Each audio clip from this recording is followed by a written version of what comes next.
staffing updates. So I think I can turn things right over to Chief Hamburger to start us off. Good evening, all. I know they both had acknowledged that they had received the message. I see one. Oh, there we go. We got both now. All right. I'm very pleased to introduce our two newest members of the police department. As you know, we've been steadily working towards sort of rebuilding, and I'm very excited to bring both these individuals on. Um, First up, I've got Bill Murdoch. Bill is joining us as a reserve officer.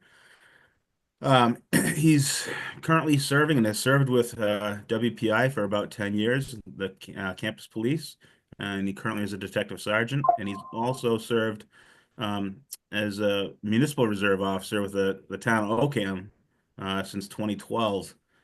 He's certified as a sexual assault investigator. He's a latent print recovery guru, certified civil rights investigator, and prior to his police work, he served as a EMT intermediate for over 25 years. And then our newest full-time hire, Isabel Perez, who comes to us as a graduate of the Worcester Police Academy. She spent a year with patrol in Worcester, and prior to that, she about a year as a member of their cadet program. And prior to her entrance into police work, she worked security at Polar Park, and she's been working towards her degree in criminal justice. They're both great individuals, obviously very both eager to get to work. They've both been doing some field training with us. Isabel just wrapped up as full-time her second full-time week with us, and I can tell they're dedicated already. We had them out at the range getting their initial quals done last Thursday in the midst of a snowstorm. So credit to both of them for putting up with that nonsense, but we got through it. The snow blowing sideways and 17 degrees out, and they came back chilled to the core, but we Wow. got through it. So welcome aboard to both of you. I'm very pleased to see you here. Thank you, Chief, and definitely Thank you, Chief.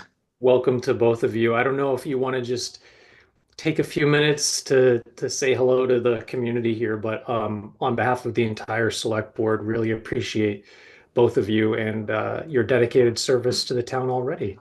So I don't know, Mr. Murdoch or Ms. Perez, if you have anything you want to say.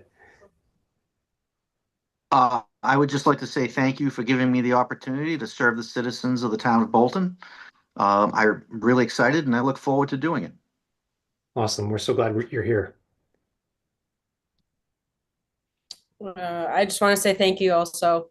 Thank you, Chief.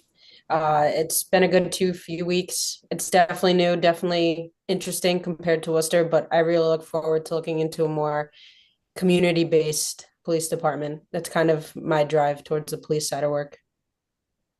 That's great. Well, thank you both. Please stay safe out there. And I know thank you also to the chief for all of your recruitment and interviewing and all of that. Really appreciate it. Absolutely happy to do so. And there'll be more. Great.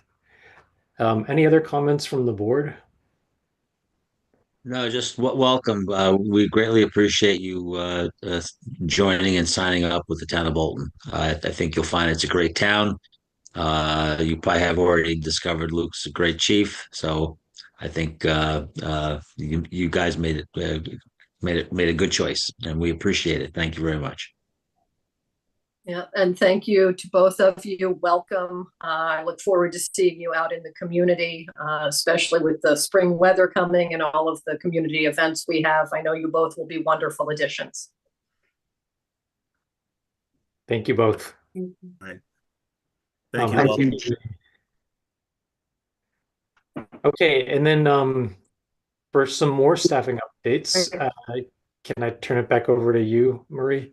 Yes, I wanted to update the board that an offer has been extended and accepted by Michael Porciella, who brings a hydraulic license and a willingness to work as a labor transfer station attendant.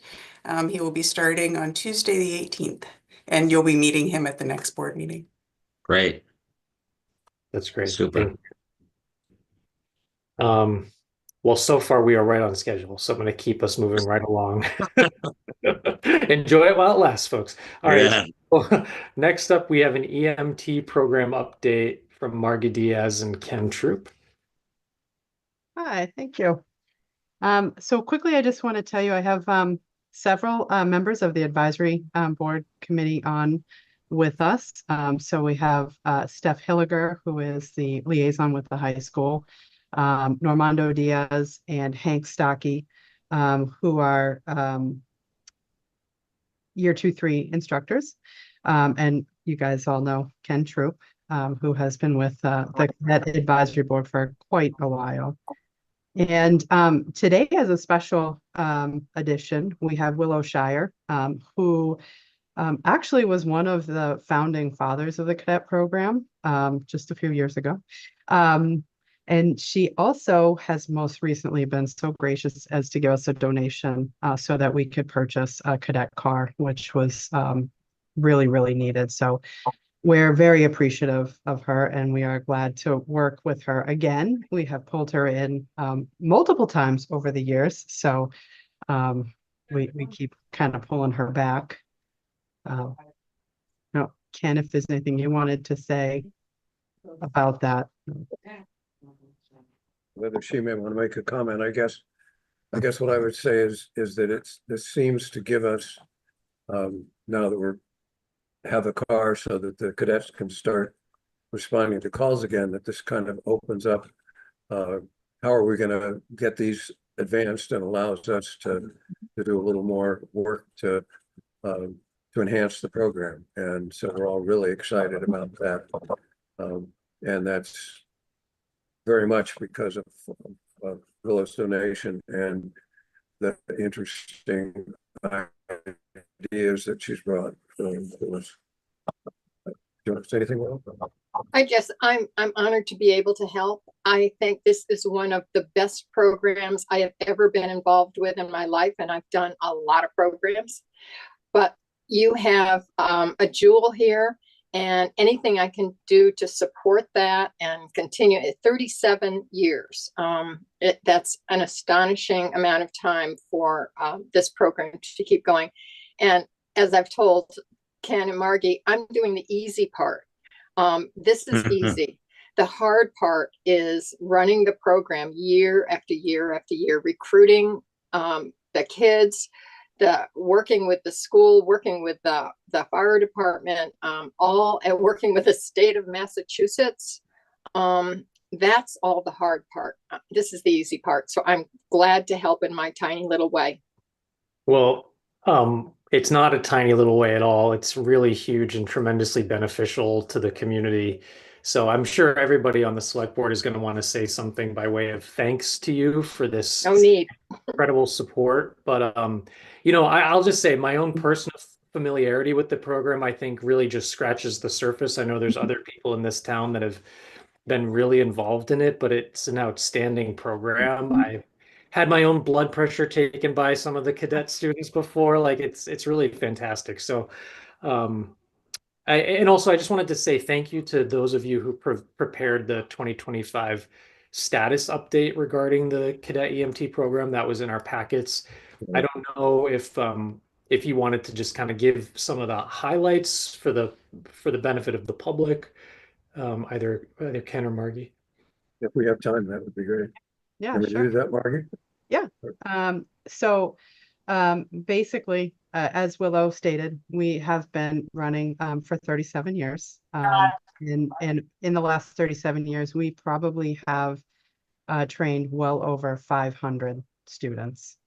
And a good majority of those students go onto careers within the medical field. We have probably dozens and dozens of doctors, probably triple the amount of nurses. We have a lot of people who went into public safety. And I could probably go on for 35 minutes talking about all the accomplishments. But one of the things that I think is really important is right now on our current roster within the fire department, we have 9 members of the department that who went through the cadet program as students. We have many more that went through as adults, that took the class as adults. The Stowe police chief is a former cadet student. One of the new sergeants that was just hired a couple weeks ago is a former cadet student. There's 2 teachers in the town of Bolton that are former cadet students. So we really, and there's many, actually, I think there's 6 call EMTs with Lancasters that were former cadet students, and many of their adults that went through the program as students. So not only are we sending a lot of qualified people out into the community, we're retaining them here too. And so I think that's really good. But as you can imagine, over the past 37 years, we've had to make some changes. One of the biggest fights that we constantly have had with not with the program, but on behalf of the program, is that people were worried that having this program, which was at one time considered a Band-Aid, would actually impede the progress of the fire department itself. And that's not the case at all. You know, we have seen immense changes of the fire department over the last probably 20 years. And we've been able to bring the cadet program right alongside with that. And you know, we have to work hard at it, but when we really focus on it, it actually just makes the program much, much better. We've had a couple of changes in the way that we offer the course in the last 5 years. We were incredibly lucky to have a very talented instructor coordinator who could teach the class. And he was with us for, I would say, probably about 20 years. And he actually got a fire chief's job, and so he stepped back a little bit. And we partnered with a private company to get our class through. But this past year, we actually had an invitation from the town of Harvard.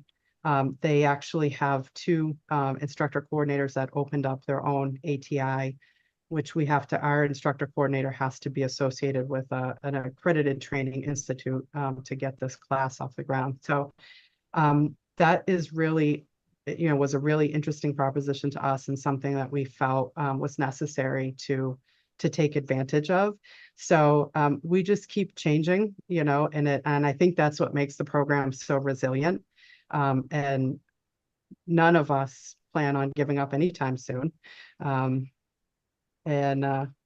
don't know if there's any questions. I'm, you know, more than happy to answer any questions that people have. Like I said, I could go on about this for an hour, and I think you gave us 10 minutes, so which we really appreciate. Let me add 2 things quickly. One is to give you an idea of how important the program is for the school.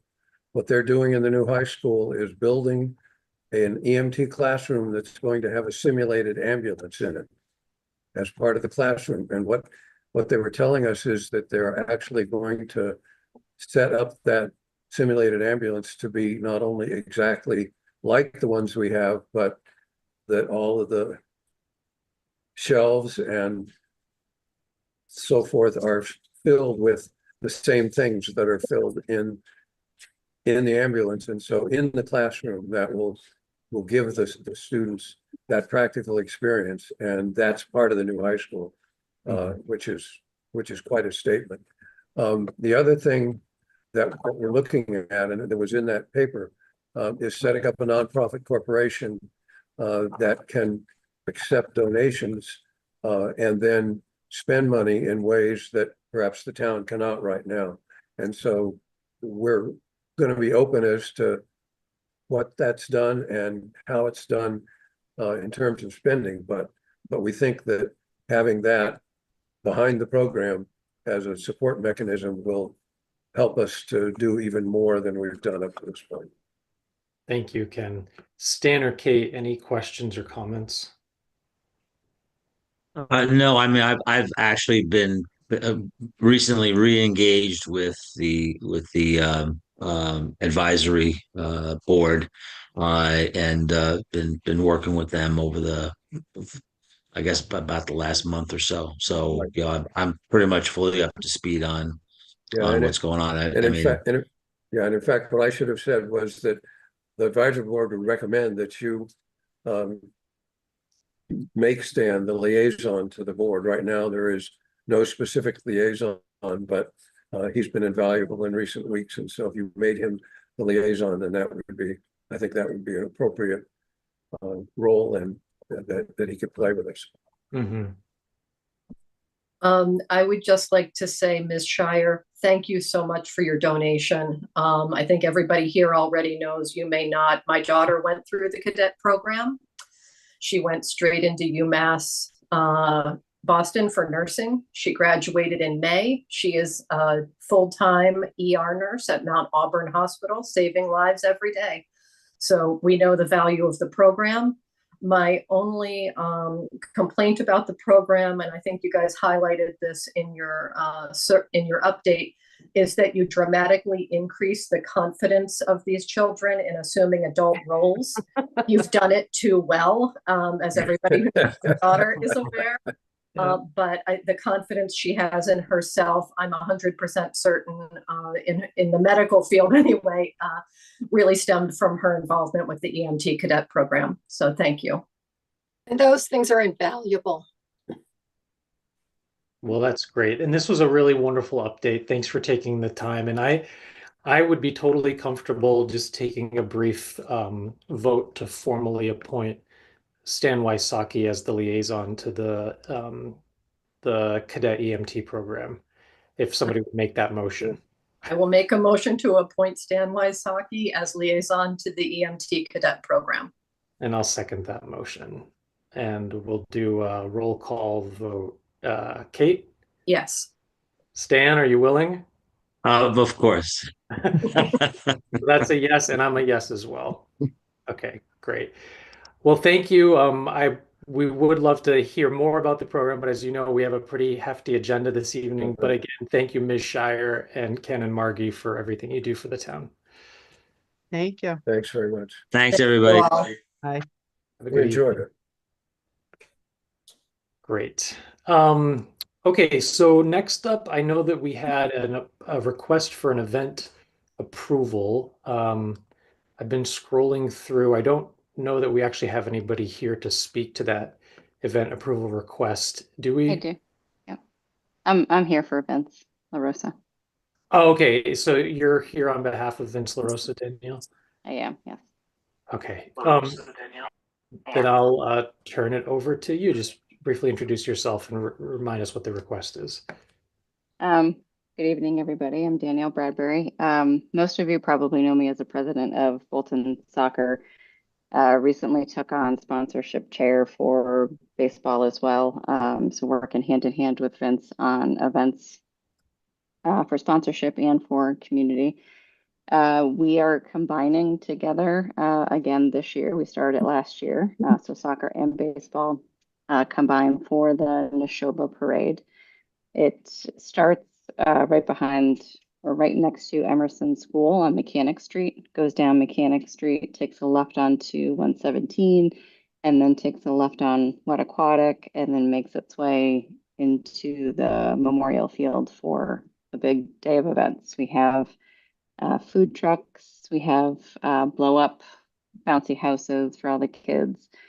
It's open to the entire Neshoba community. It's not just baseball and soccer. We just happen to be hosting it.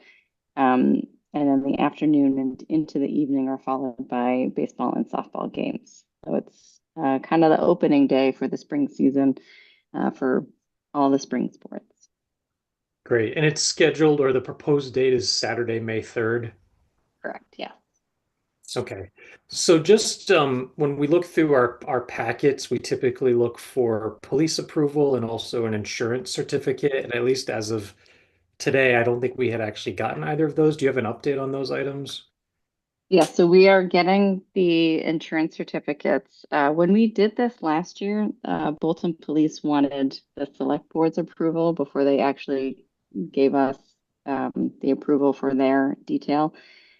So we kind of got that hand in hand. They do require now a minimum of 4 hours of a detail. I do forget the price of it, but it's not an issue. But they wanted the select board's approval before they went and approved their part of it. Okay. I don't know if the chief is still on, but Jenny, does that ring a bell to you as well? I think you're on mute, Jenny. or Marie? Typically, it works the opposite way. I'm not sure what happened last year. Typically, you'd want to reach out to the chief just for future. You'd want to reach out to the chief in advance of coming to the select board meeting. There might have been particular circumstances last year that I'm unaware of. But perhaps you can make a contingent vote upon receipt of the outstanding items. Yeah, Okay. I mean, if Stan and Kate are both comfortable with this, I mean, we can make Yeah. our approval contingent upon the police and the insurance certificate. Yep. Okay, who's going to make a motion?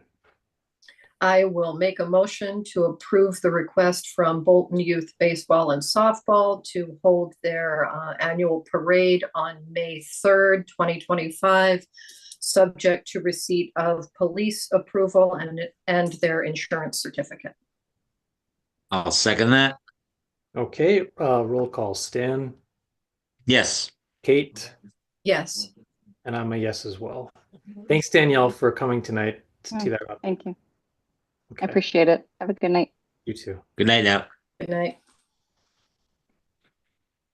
Okay.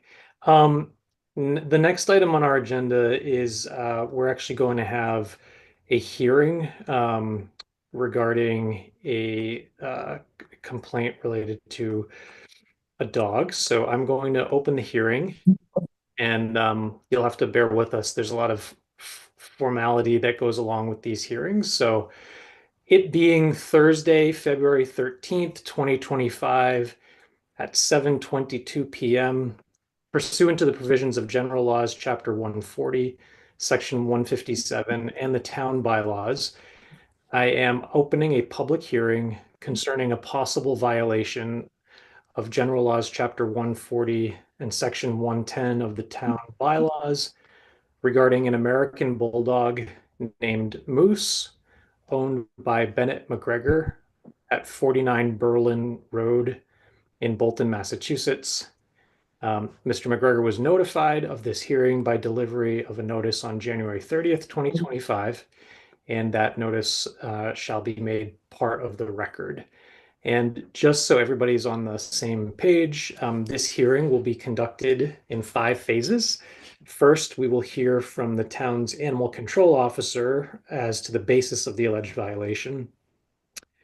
Next, we will hear from the dog's owner, and the owner may present a response to the animal control officer's report and may also ask questions of the animal control officer.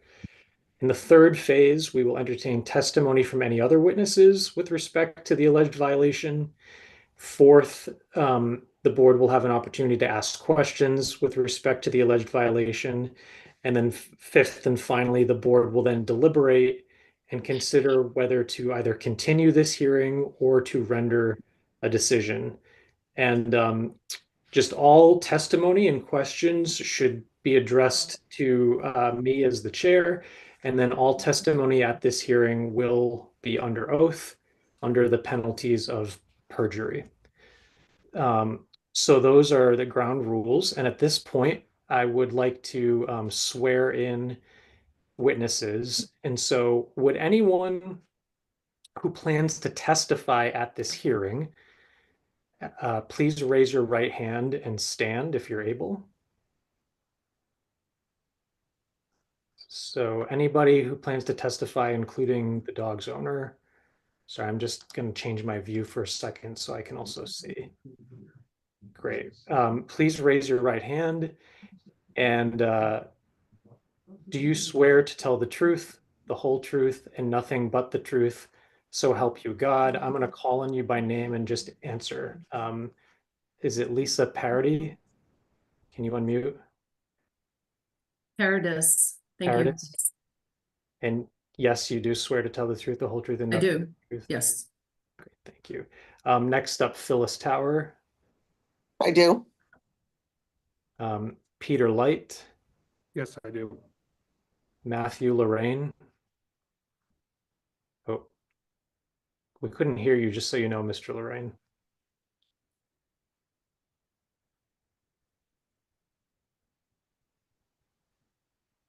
Working on that. We'll come back to you.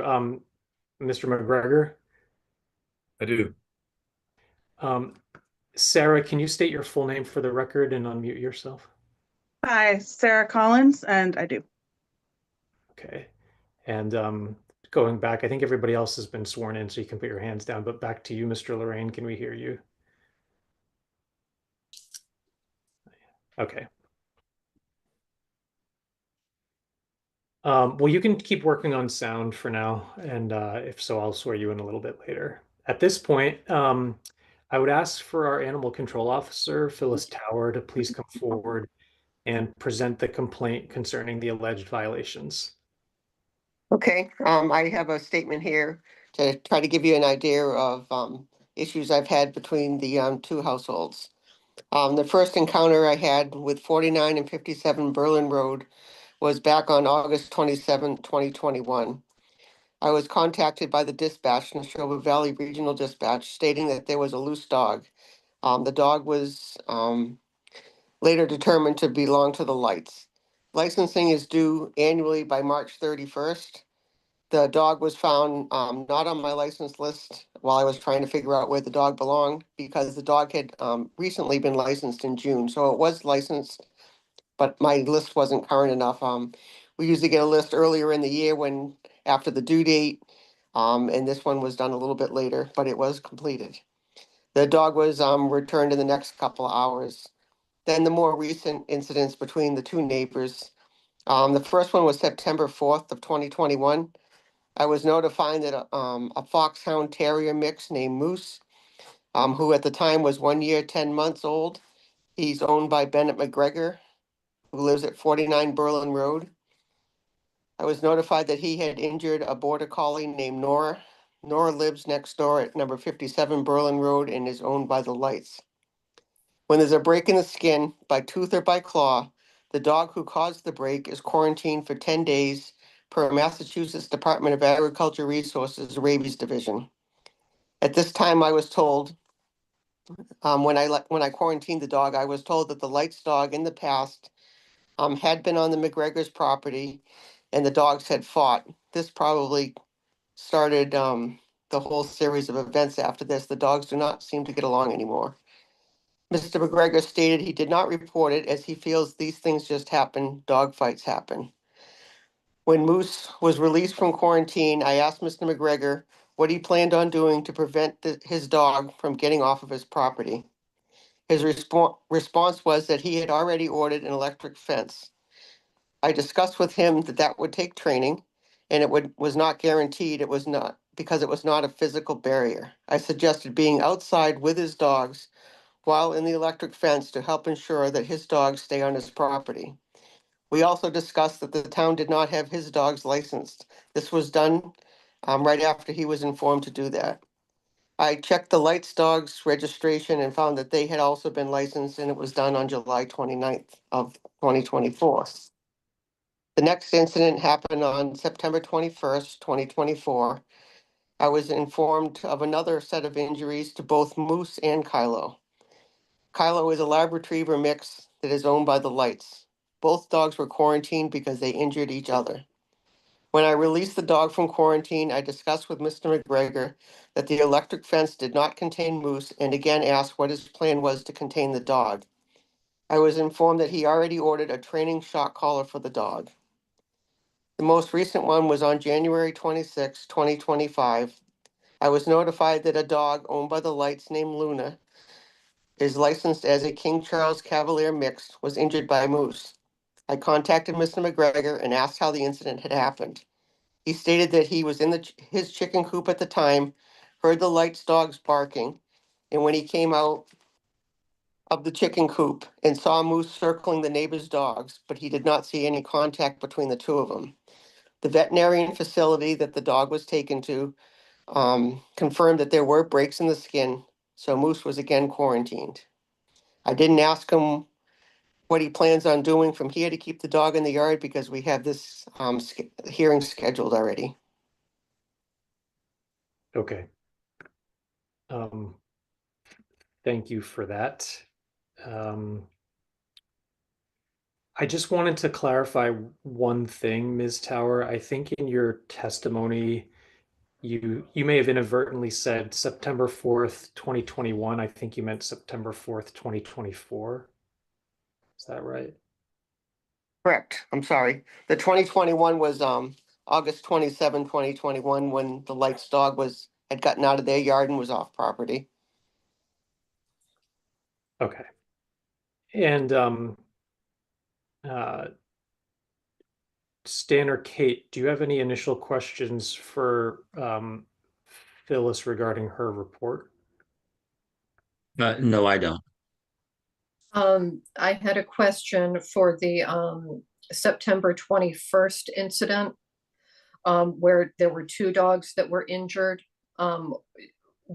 Which dog was on property it didn't belong on? I believe that that the incident had happened at the Lights resident. I can be corrected by either of the parties. I don't really have that down. Okay. Thank you. Okay.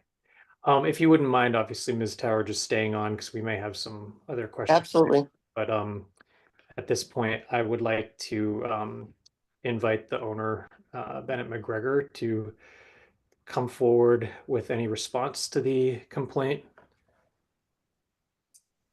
Yeah, absolutely. I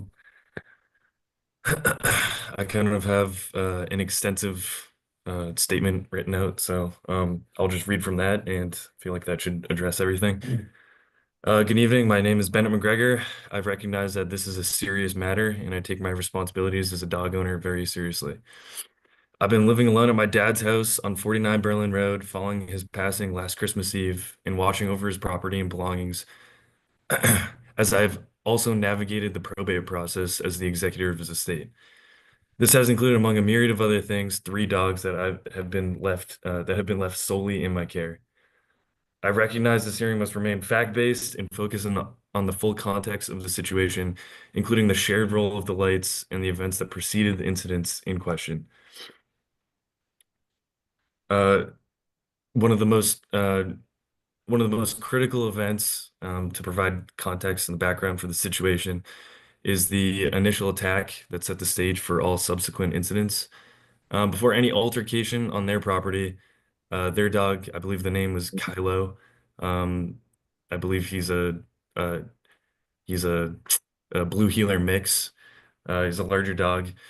Kylo entered my property and attacked my father's dog, Buddy. This is, a documented occurrence with Mrs. Tower. I believe, I talked about it with her, and I believe the Lights also mentioned it to her as well. This initial attack is fundamentally important to this hearing because, number one, it created the conflict between our dogs. Prior to this attack, our dogs had no issues with each other. And dating all the way back to 2021, their dog Kylo had been on our property multiple times. I think 2021 was around the first time. That's why my dad called the animal control officer because we didn't know who he belonged to.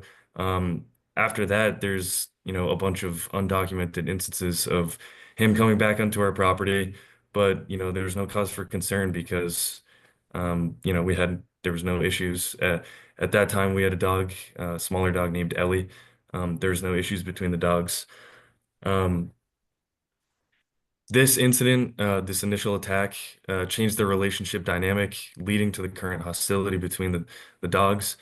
Every dog-related incident has left one of my dogs with significant injuries, whether it be Buddy on the initial incident or Moose on the subsequent incidents. Number 2, the Lights took no action after their dog's initial aggression. They never contacted me about the attack or attempted to resolve the situation amicably. They did not reinforce their fence despite knowing that an incident had already occurred. I shared a picture of that fence in disrepair with Jenny. I believe she confirmed that it was shared with the board. I'm not sure if you guys can see that currently, but I would also like to take a moment to pause and emphasize that that exact break in the fence is where all dog-related incidents, conflicts has happened. That's been the access point, whether it's Kylo coming onto my property or moose going onto their property. Number three, their negligence contributed to all subsequent altercations. Their fence has been broken for an extended period, allowing repeated interactions between our dogs. Every single incident they are now citing has occurred at the same breach in their fence.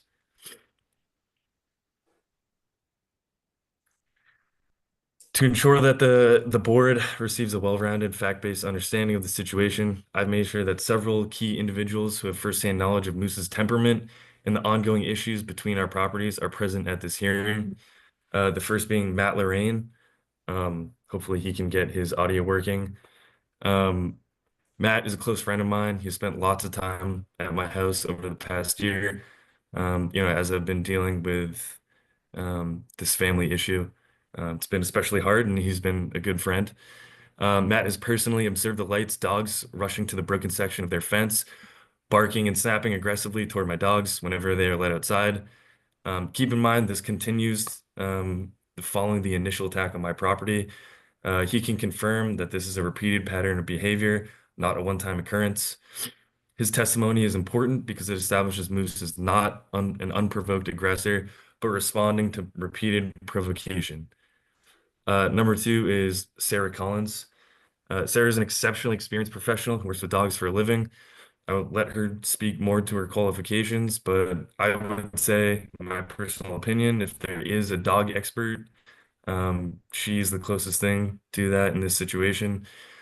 She has cared for Moose extensively over the past year, as I travel a lot for work, sometimes every week. She has never observed Moose display aggression toward other dogs in her care while being watched by her over 50 total days since September of last year. She can testify to my proactive efforts in seeking professional guidance and on preventing further issues. In the context of this hearing, I would like to highlight specifically what a dangerous or nuisance dog isn't, and consequently how Moose cannot be classified as such. A dangerous dog classification should be reserved for dogs that are uncontrollably aggressive and attack unprovoked. Moose has only ever been involved in incidents with the Lights dogs. Moose does not have a pattern of aggression towards other dogs. The only dog he has had altercations with is the one that originally attacked him. If Moose were truly dangerous, if the one that originally attacked Buddy, if Moose were truly dangerous, there would be reports of similar incidents elsewhere. There are none. Moose has sustained injuries in all of these interactions. Ms. Tower, mentioned that Moose himself had injuries during these incidents. This means that Moose is not just a single aggressor attacking passive victims. It's an ongoing mutual conflict. I believe that this is a proper dispute, not a behavioral issue. The root cause of these incidents is the broken fence, following the initial attack on my property. Had the fence been repaired, it's likely that these incidents would not have continued to happen.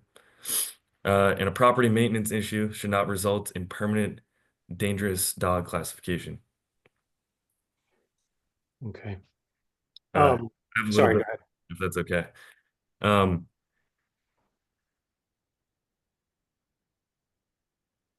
So I have taken proactive steps to prevent future incidents. These efforts include I installed an electrical fence myself. I can't afford to, have a professional one put in right now, especially while I'm temporarily at my father's house, keeping up with all that stuff. I've recognized that, it's not a foolproof instrument. And throughout my time, I've tried my best to, be as vigilant as possible. I'm out with my dogs. The most recent incident was, I had to step inside my chicken coop to take care of some chickens, and in a matter of seconds, there was an incident that happened. Consulted with professional dog sitters and trainers, Sarah being one, for advice how to mitigate any future incidents. And I've also gotten that professional grade collar for Moose just as another aspect in training, and just another safeguard against any behavior like that.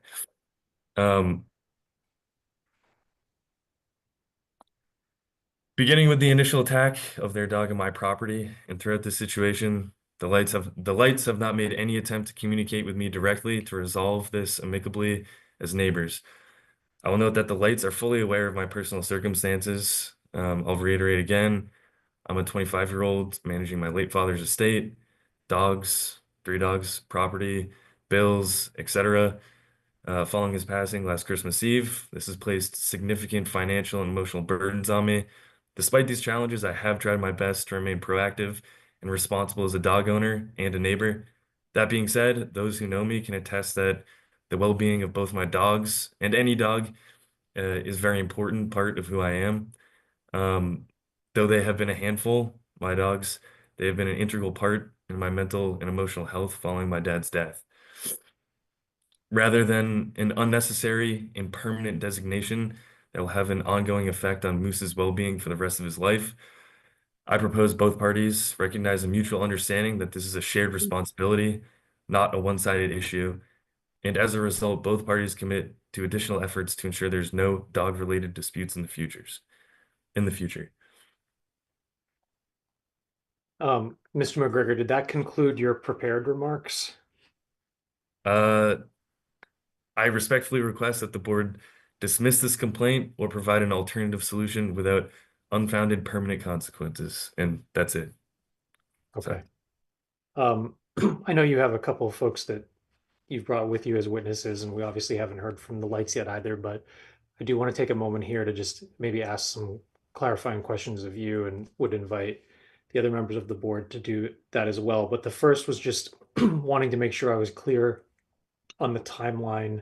So I think I heard you testify that you believe the first altercation between any of the dogs was when Kylo attacked Buddy, but I don't think I heard you say the year that happened, if you remember.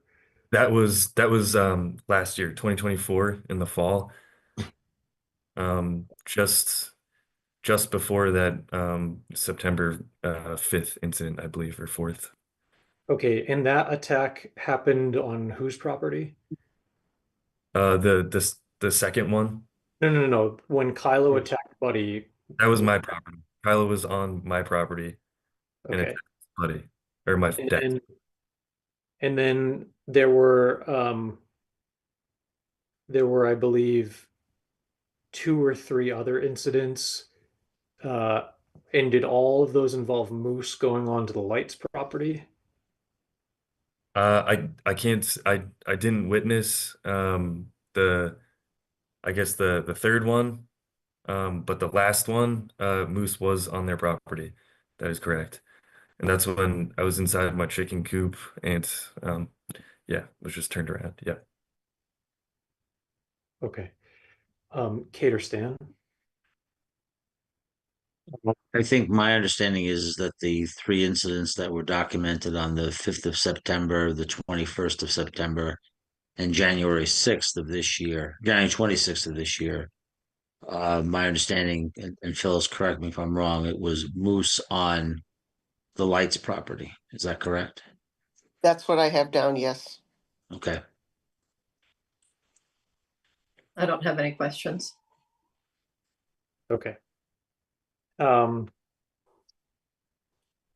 think at this time, I would ask any other witnesses who would like to testify to just, if you can raise your digital hand and I'll call on you. Okay, I see Mr. Light first, Peter Light. So if you just make sure you unmute yourself.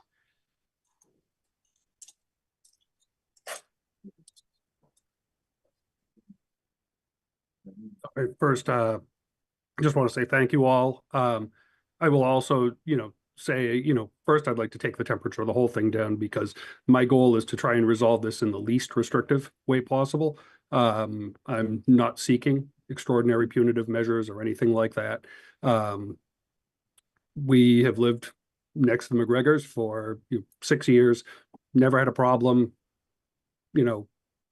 their former dog Ellie and a couple other dogs they've owned over the years have been on our property multiple times. We've never had an issue. We're not here to indict them. We're not here to, speak ill at all. That's just not my goal out of all of this. I'm actually just here because I'm concerned for the safety of my dogs. I do want to note that, the one incident where Kylo was on the McGregor's property and had attacked Buddy, that was because Buddy was in our yard and Kylo had chased him out of the yard. That said, he absolutely did attack him on that property. I'm not in denial. If I were presented with any vet bills or anything like that, I would absolutely reimburse and do all of the right things to make that right. My goal here is simply to have measures in place that can keep my dogs safe. I will be honest, I'm a little frustrated that it's presented that it's my job to keep his dogs off my property. I just don't believe that that's the case. That fence is clearly that pre-existed when I was in the house. That is a decorative fence only. It was never intended to be a fence designed to keep animals from one property to another. And quite honestly, I just don't think it's all that pertinent to this discussion. I did text Bennett on September 4th, right after the initial attack, and very clearly said, the dogs cannot ever be on my property again. I did not receive a response. I do believe that was the correct number because there was a chain of texts before that, because we were discussing my kids actually watching Bennett's dogs for him while he was away. We have maintained a really good relationship over the years. I have no interest in changing that. I just need a way to not have the dogs on my property attacking our dogs.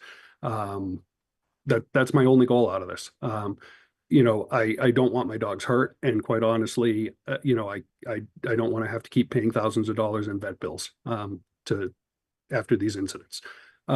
Whatever way we can do this in the least punitive way is my whole interest in this meeting. Thank you, Mr. Light. I appreciate all of those statements, and I know that there's some other folks that are here that may want to add some testimony, but Kate or Stan, did you have any questions for Mr. Light? No, I'm fine right now. I do not. Okay. Mr. Lorraine, are you able to? First, I want to swear you in. I believe so. Can you hear me? We can hear you. Great. So do you swear to tell the truth, the whole truth, and nothing but the truth, so help you God? I do. Okay. Sure. What is your testimony this evening?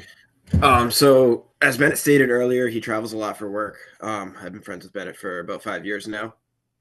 I stayed at his house the week of February 2nd to watch Moose when he was under quarantine, as he was not able to go to his typical doggy daycare, I guess. During that time, I've never had an issue with Moose.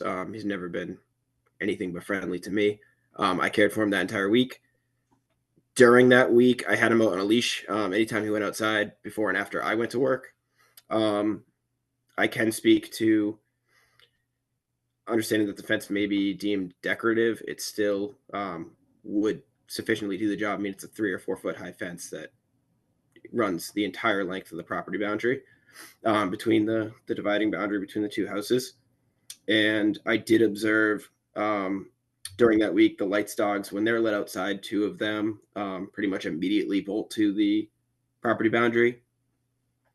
They're not antagonizing anything at that time, but that's not really the action I would be happy with if I was a dog owner with a dangerous breed next to me. So it just kind of speaks to the validity of the argument. That's all I have.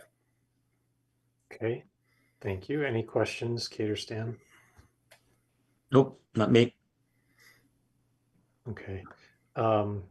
Ms. Paradis? Thank you. Yes, I'm Lisa Paradis, and I'm still the trustee and the owner of the home at 49 Berlin Road. I'm Bennett's mother, and Rob, their deceased dad, was my ex-husband and my best friend. And I would say that all of the the stuff that Mr. Light talked about is all well and good. But we bought this house in Bolton in 1995. We've owned that house for 30 years. We were the second owners of this property after the Campbell built that farm land. The Campbell family owned that house and that property since 1876. We've seen people come and go in that property next door. Dottie and Donnie Campbell lived next door to us for many years. Jill drove the buses. We know the people in our neighborhood. We know the Nashes next door and the neighbors all around us. And this is not the way we do things in Bolton. I would submit that a text on September 4th from Mr. Light to my son is probably not the best and the most effective way of communicating an amicable and reasonable settlement of this. If that were the case, why would they not stop over next door? Why wouldn't you pick up the phone and call him, invite him over to the house or come to the house and just say, hey, how can we work this out? Did they not see the dialysis vans going back and forth for the 8 months that Rob was dying? Did they not see him walking around the property and understand that there was significant issues going on at home? Did they not recognize that Bennett, and they seem to know everything else going on the property, but did they not know that here is, at the time, a 23-year-old kid who just graduated from college taking care of his dad's property, you know, and had to make the difficult decision after 2 months of Rob being in the hospital to turn the lights out for him. That stuff is hard on a kid, but yet the neighbors next door were not the kind of Bolton neighbors we grew up with. I raised my kids in that beautiful town, and you guys know what I'm talking about because you're all people from that town. And what I would suggest is that there's a discussion between Mr. Light, his wife, their family, my son, my family, because that's who we are. That's who we are in Bolton, and that's who we want to be. And I will stop there. Thank you very much. Okay, thank you. Ms. Collins, was there any additional testimony that you wished to provide? Hi. Yes, so I've been watching Moose and his siblings for quite a while now. I've been working with dogs since about 2010 in the industry, with, you know, facilities and other stuff. I'm doing this full time for a few years now, as well as doing some side jobs and daycare and boarding and watching other people's dogs throughout college. I have never seen an incident with Moose. I have dogs in and out, different multiples. I don't blink an eye about introducing him with other dogs. Over the multiple times I've had him, there's never been one dog that I've even remotely questioned whether I should introduce him to Moose or not. I actually met them, I think it was during the second incident almost. I went to go pick them up and met Phyllis, who was there to sort out the situation. And it, you know, after a long discussion with Bennett, talked to him about the situation, realized it was kind of a, you know, misunderstanding and a unfortunate situation of boundaries. And what I thought was going to be a misunderstanding, because as soon as I met Moose, I realized this dog is not a troubled dog. He gets along with everybody here. He has usually no problems at all. I actually, even speaking on the 3-foot fence situation, had him get held up because there was a chair in the middle of the hallway and he wouldn't even go around it because he was just saw it as a physical barrier. Throughout the conversation, when I initially met Bennett and during the first care, you know, we did a lot of extensive talking about the situation, and also going forward, there's been times where he's kind of asked for advice and how to go about things and, you know, suggestions. Along this recent time, I said even just a physical chicken barrier, you know, along the side of the property, not even going all the way around, would probably hold Moose in, because it's just a physical, you know, visual for him, which would be sufficient, I think. Knowing that there's more of a grudge between the two dogs. I feel like it might not be fully, but I know Moose that he, just needs that visual sometimes. So that's all I have to say about that. He's a good dog. I've, again, never blinked an eye about introducing him to any of the, over the 50 days I've had him, to the multiple dogs I've had in my care at the same time, along with my own dogs. So. Okay. Thank you very much for your You're welcome. testimony. Kate or Stan, did you have any questions for either Ms. Collins or any of the other witnesses so far? No. No. Okay. I know there's going to be in later phases, when we deliberate and then talk after rendering a decision, we can talk about possible steps to be taken, but I did just want to ask a couple questions before we get into that. Let me just say this, actually. I do get the sense that there's an interest on everybody's part to try to bring the temperature down here. Or like, at least what I'm observing is two families who really care about their animals, don't want their animals hurting anybody else's animals. It seems like there's a desire to try to reach some sort of resolution in a non-extreme way.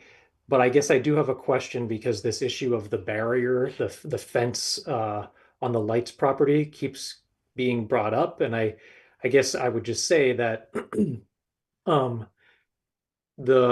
don't think it's the Lights' responsibility to have a barrier on their property to prevent other dogs from coming onto their property. And I don't know, Mr. McGregor, whether you have ever explored the possibility of putting a physical barrier on your side of the property to prevent moose from escaping. So could you just answer the question about whether you've looked into that and would be willing to do that? Yeah, absolutely. I'd be willing to do that. I have looked into it. I mean, I've been reluctant to, put something up that's not, up to par with, the property, because I am here temporarily. So putting up something that is, fitting for the property, in terms of quality would be reasonable, since I'm here for, hopefully not too much longer. My point was that, I mean, you do have a point that they don't have necessarily a responsibility. Well, to that point, that maybe they don't have a responsibility to keep dogs off of their property, which may be debatable. But they do have a responsibility to, keep their dog on their property, just as I do. And I guess the whole gist of what I've been trying to say is that there's a shared responsibility here, because this situation is completely different in the context of the initial incident was their dog attacking Buddy on my property. That's it. There's a different dynamic than just Moose being out of control and running over there unprovoked. But yeah, I'm willing to explore temporary barriers to put up in the meantime. Absolutely. And yeah, there's probably a more efficient way to do this than to file a formal complaint against your neighbor. Okay, so just to get everybody, oh, go ahead, Mr. Light. Sorry, I just want to say we're here because we've actually tried communicating several times and we're just not receiving responses. We originally texted him. I get the circumstances here, and as I said, I'm not trying to portray anyone as a bad person or anything like that. That is absolutely not my goal. We have yet to ever hear from Mr. McGregor from any of the times his dogs have come on our property and attacked 3 different of our dogs, which is really frustrating to us. And that we've reached out by text, and we've more recently wrote a formal letter, and we're just not getting responses to any of our outreach attempts. And so, I feel badly that they're frustrated, and they feel like it's our responsibility to be carrying that. But, we can only do so many things. And at some point that relationship needs to be reciprocal. And communication is a two-way street. So I understand that. I'm happy if we get some kind of physical barrier up. The only goal I have is that the dogs are no longer coming on our property. Clearly the dogs, his dogs and our dogs just do not get along. I understand that. That is absolutely shared. But the last 3 incidents have all been Mr. McGregor's dogs coming on our property, one dog, excuse me. I don't want to exaggerate this, but attacking 3 different dogs. And we don't have another way of getting our dogs protected. That's the only interest I have in all of this. Okay. I don't want to get into a back and forth. So just very briefly, Mr. McGregor, a quick response. Thank you.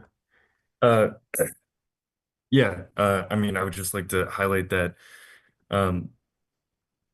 just a text saying your dog cannot be on my property, in a formal letter giving me a 14-day ultimatum to pay them $3,000 with a multiple $100 discrepancy between vet bills and what they're demanding isn't very conducive to an amicable resolution. We don't have to get into the whole formal demand letter, which I do have a response, Mr. Light. You gave me 14 days. It is February 13th. You'll be receiving that via email tonight. But yeah, it's up to the board's discretion if that is really conducive to genuine communication. Okay. So just so that everybody knows what's going to happen next, before I close the public hearing, and at that point we will begin our deliberations.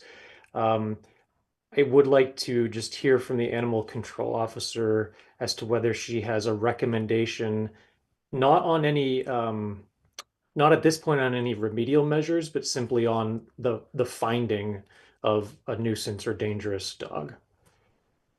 Are you asking me if I think the dog is a nuisance or dangerous? I guess I'm not. Yeah, you are. Whether you determine if the dog is a nuisance or dangerous, as you know, they have choices. The state has choices of things to choose from. It can be the same list can be used whether you determine the dog dangerous or a nuisance. This is a hard one for me because if you take did the dog bite? Yes, the dog did. Did it happen on the dog's own property? No, it didn't. But it's not happening everywhere else either. And I think everybody agrees but the dogs just simply don't like each other. So I really do think it's a nuisance dog. Okay, thank you for that. Cater, Stan, just checking in one last time if there's anything you want to hear before I close the public hearing. No, I'm fine. I'm good, thank you. Okay. Well, it's 8:03 p.m. and at this point I would like to, the public hearing is closed. And now the board will deliberate concerning a finding. I would just, let's start the deliberations. Stan or Kate, do you have anything you want to say? Well, I guess the three latest incidents, the 2 in September and the 1 in January, were all of moose going into the Lights property and attacking the dog.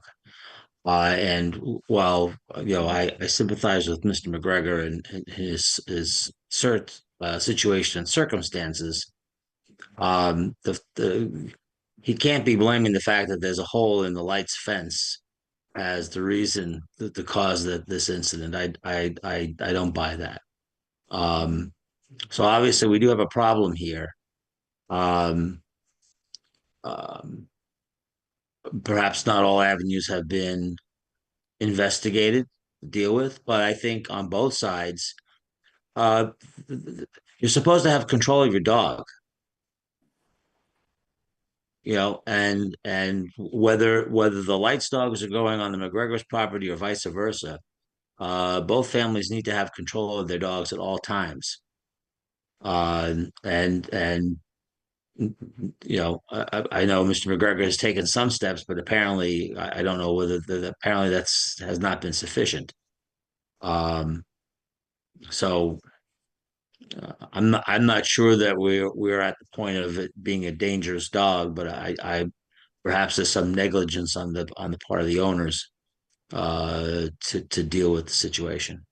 But I don't buy that a hole in the Lights fence is the root cause of the problem.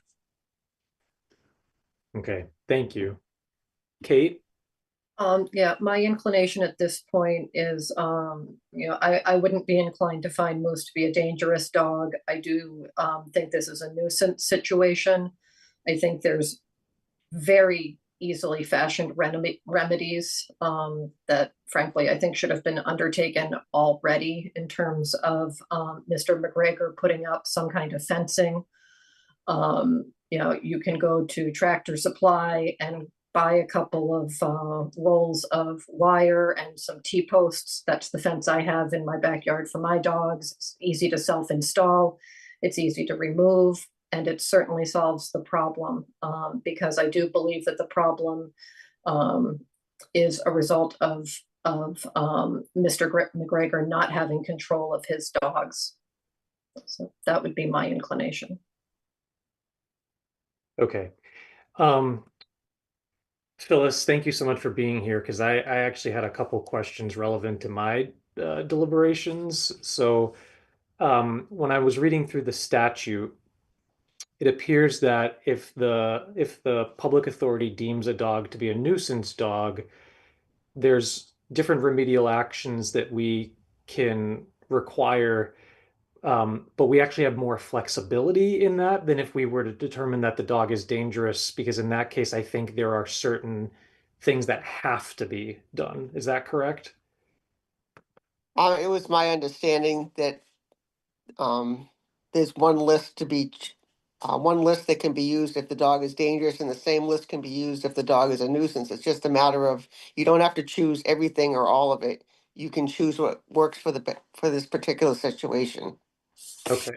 And then the other question, and actually I would certainly welcome Marie or Jenny to weigh in if you have knowledge, but in terms of any collateral consequences of a determination that a dog is a quote nuisance, like, is that a designation that can be removed at some point? Does it, I didn't see that in the materials about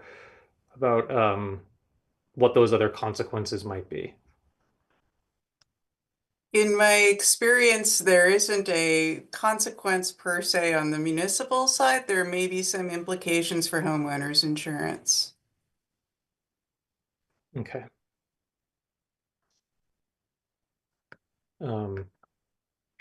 Mr. Light, if you have some light to shed on that, go ahead. So I would like to offer a potential solution here.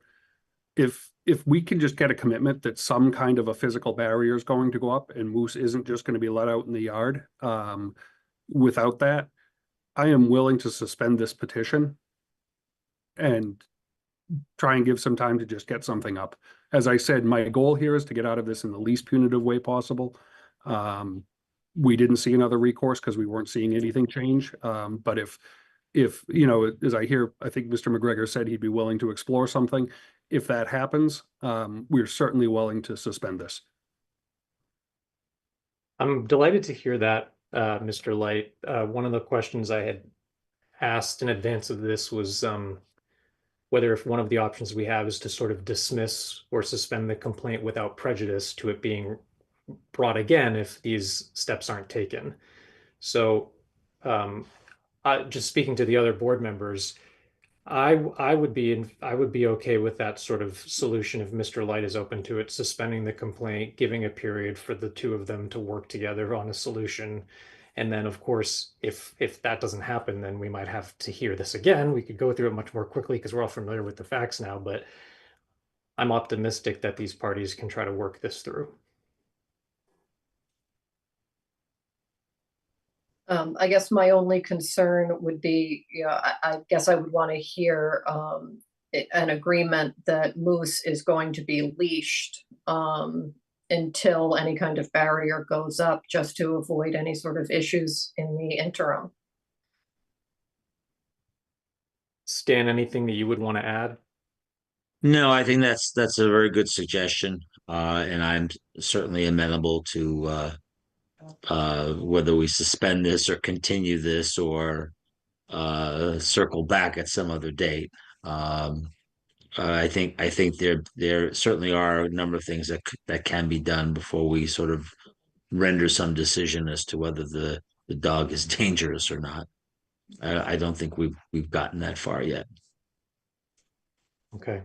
Mr. McGregor, are you willing to make sure that Moose or anybody who's caring for Moose has Moose leashed in until a physical barrier can be agreed upon? Yes, sir. Absolutely. Okay. Sorry, I'm just scrolling through because there's all this formal language I want to make sure we're getting in. Okay, so then my recommendation would be that we actually, I guess, on the assumption that Mr. Light's suspending his complaint, that we just continue this hearing. Jenny and Marie, if there's another word that we have to use, should we just actually dismiss it and it can be rebrought as a complaint again? That might be the cleanest thing. Dismiss. Yeah. Okay, so I think that's what we should do. I think we should dismiss the current complaint, of course, without prejudice to the Lights bringing another complaint. Just to make that clear. But we could dismiss the current complaint and really encourage the parties to reach a solution. So is there a motion to that effect? I'll make a motion that we dismiss the current dangerous dog complaint and allow the parties to come to some amicable resolution. Can we just make clear that it is without prejudice, Stan? Yes, without prejudice. Second. Okay, roll call. Stan? Yes. Kate? Yes. And I'm also a yes. Just one last final word to the parties, if I might. First of all, I know that these are very emotionally charged situations, so I want to say thank you all for your testimony this evening, for being respectful and truthful. And I really am optimistic that you can work together, communicate clearly with one another, so that we don't have to see you in this context again, but perhaps we'll see you out in the public with your dogs happily in the future. So best of luck, okay? And thank you. Thank you. Good night. Good night. Okay.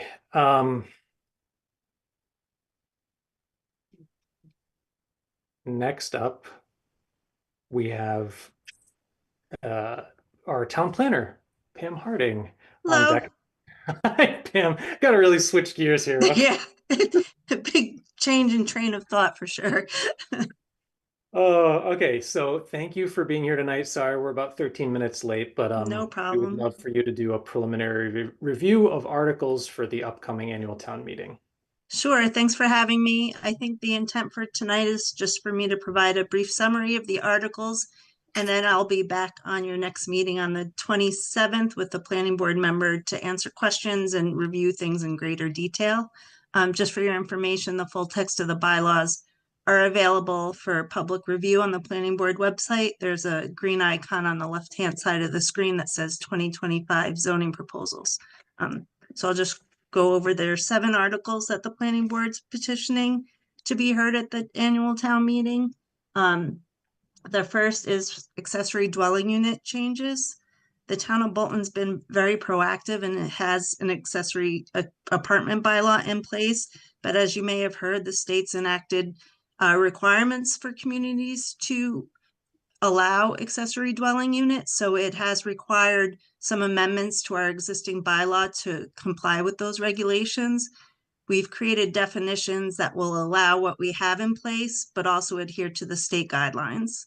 And that allows both detached and attached accessory dwelling units. the up to 900 square feet or 1/2 the gross floor area, whichever is smaller.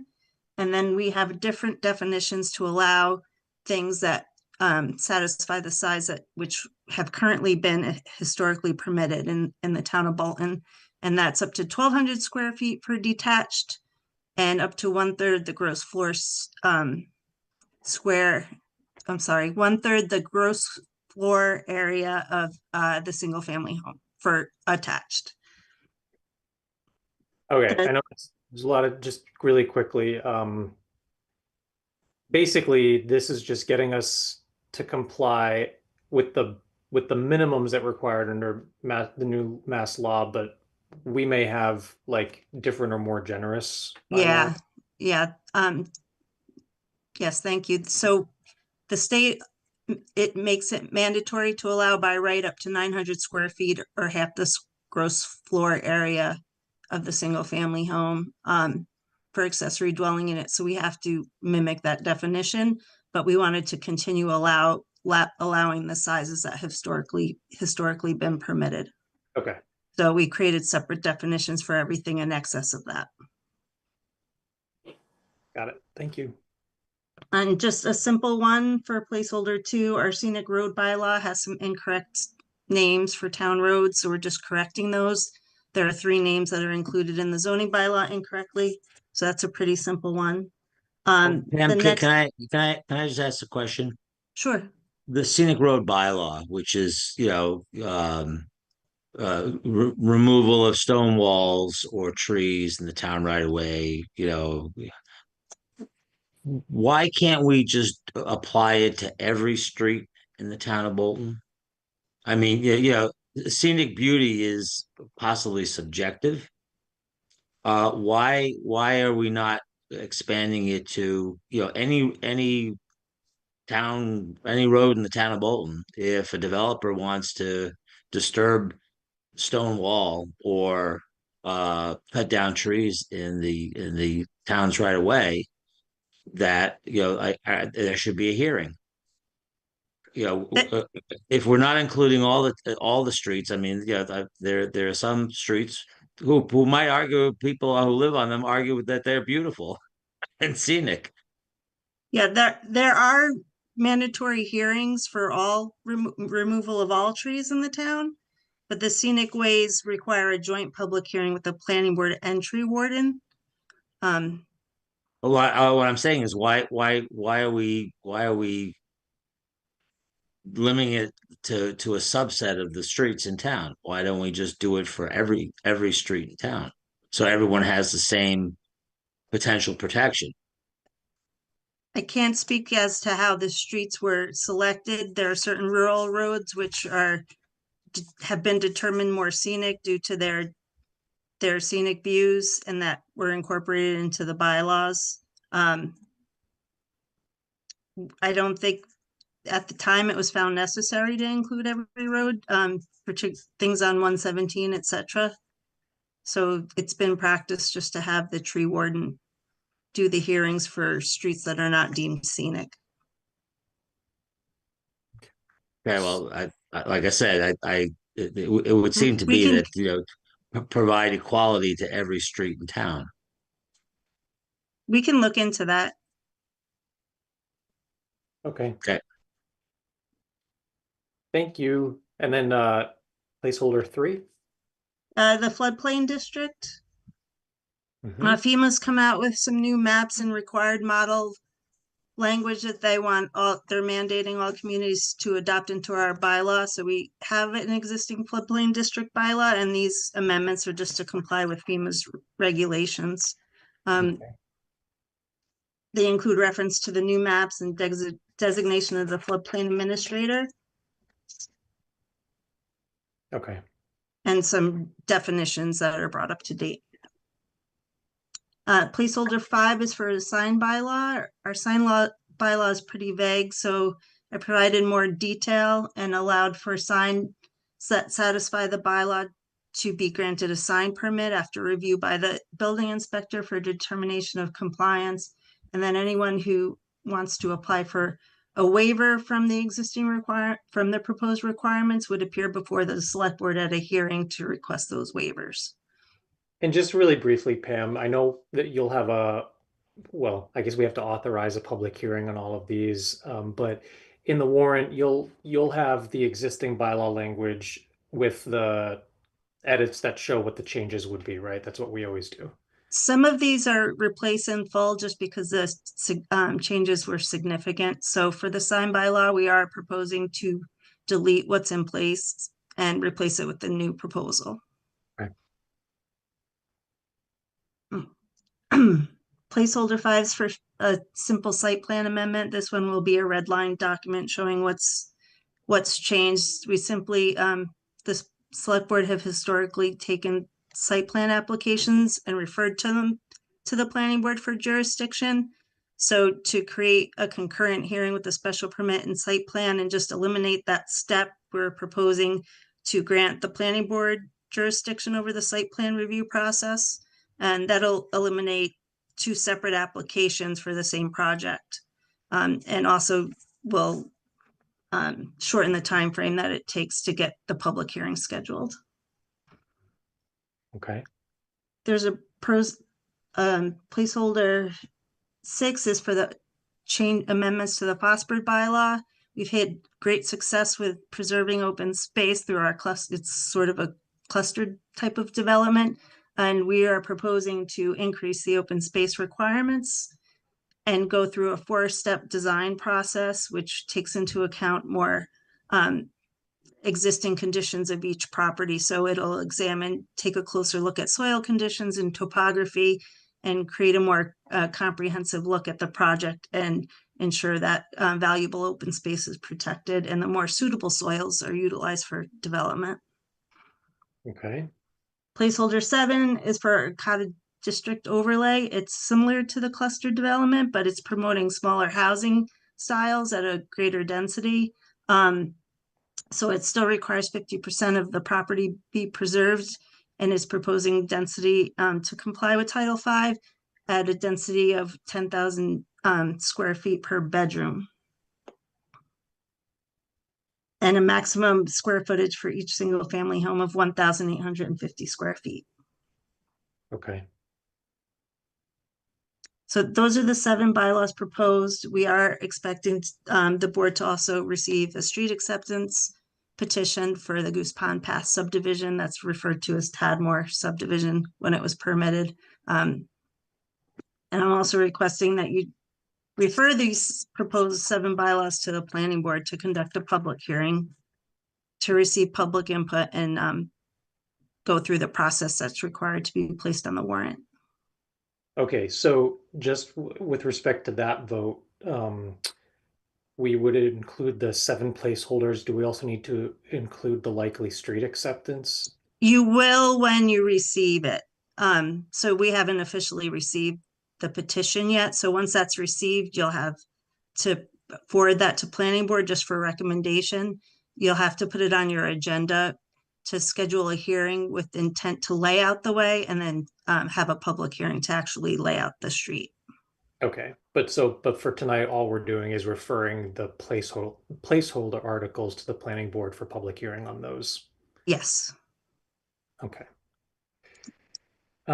Any questions from Stan or Kate? Nope. Nope. So I would entertain a motion for the select board to vote in favor of referring these 7 placeholder articles to the planning board for a public hearing. So moved. I'll second that. Roll call, Stan? Yes. Kate? Yes. I'm a yes as well. Pam, thank you. I know the planning board has been hard at work at this stuff. And thank you for being here tonight. And sorry you had to wait. Thank you. No problem. Have a good night. You too. Good night now. Bye. And next up, we have Jennifer Markey, our town clerk.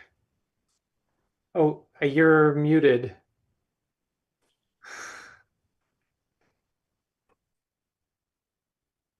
Oh, there you go. Hi, good evening. Good evening. How are you guys doing tonight? Good. How are you? My intention tonight is to review some proposed dog license fee changes, review what we've come up with and gather your feedback. And I'd ask Brian as the chair, if you wouldn't mind if we shared a screen with some information to review this evening. Certainly you can do that. All righty. I say, even though Jenny's the one that actually has to Okay. make it. And Jenny, do you have a slide to put up there? Thank you.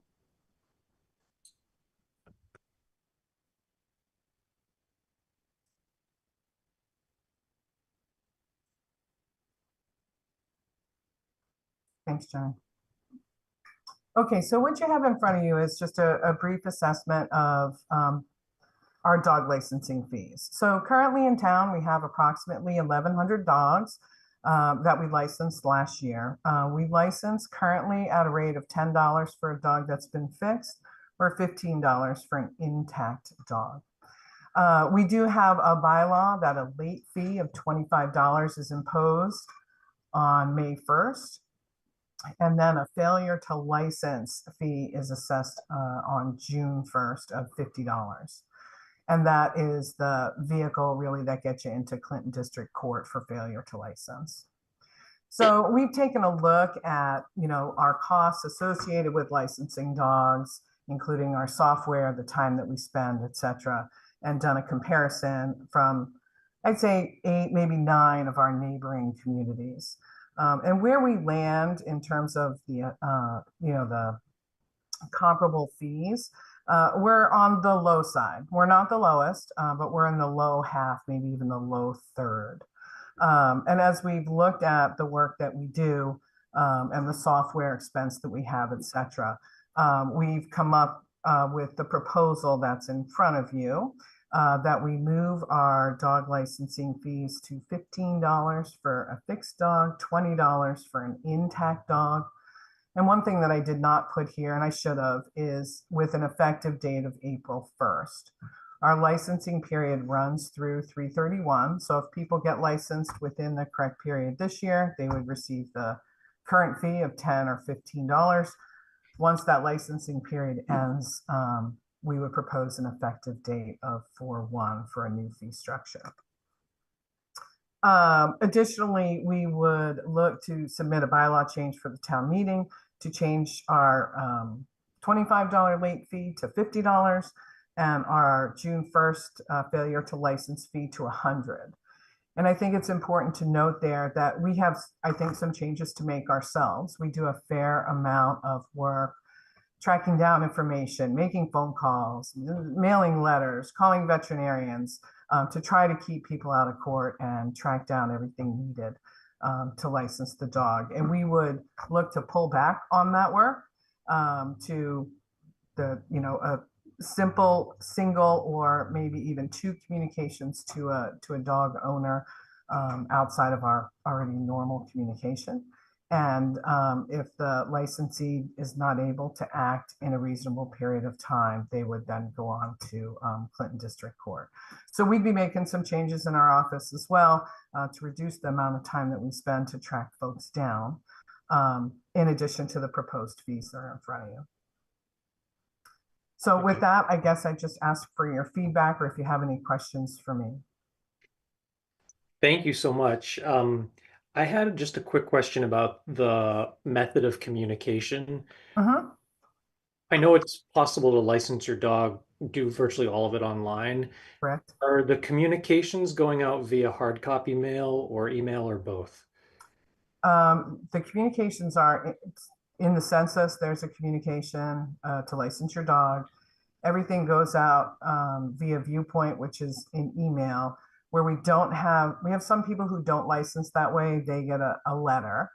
And once we get to the point where we're trying to track people down and get them licensed, then we're making phone calls, then we're mailing individualized letters to folks.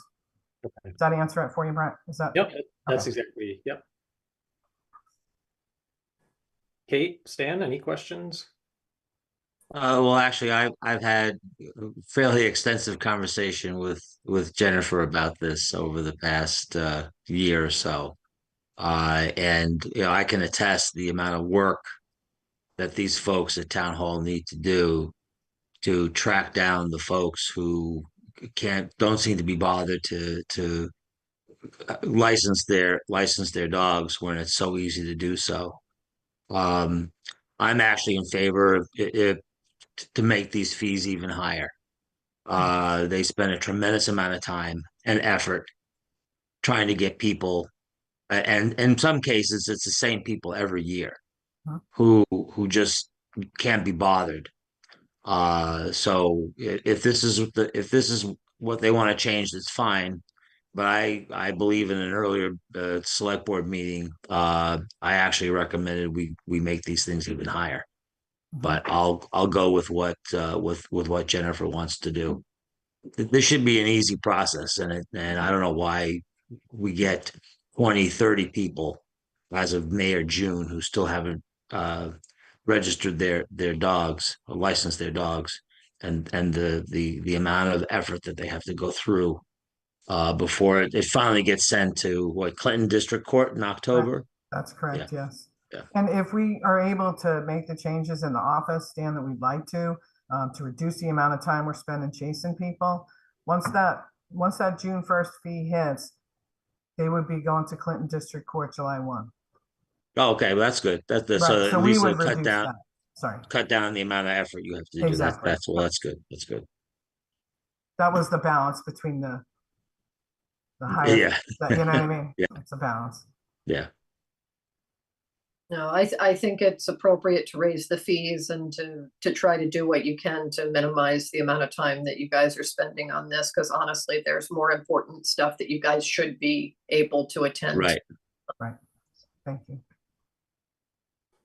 I know we don't have the slide up right now, but I think I would entertain a motion. You don't have to put it back up, Jenny, don't worry, but I would just entertain a motion to approve the recommended adjustments to both the initial licensing fees and the first and second late notice fees as recommended by our town clerk.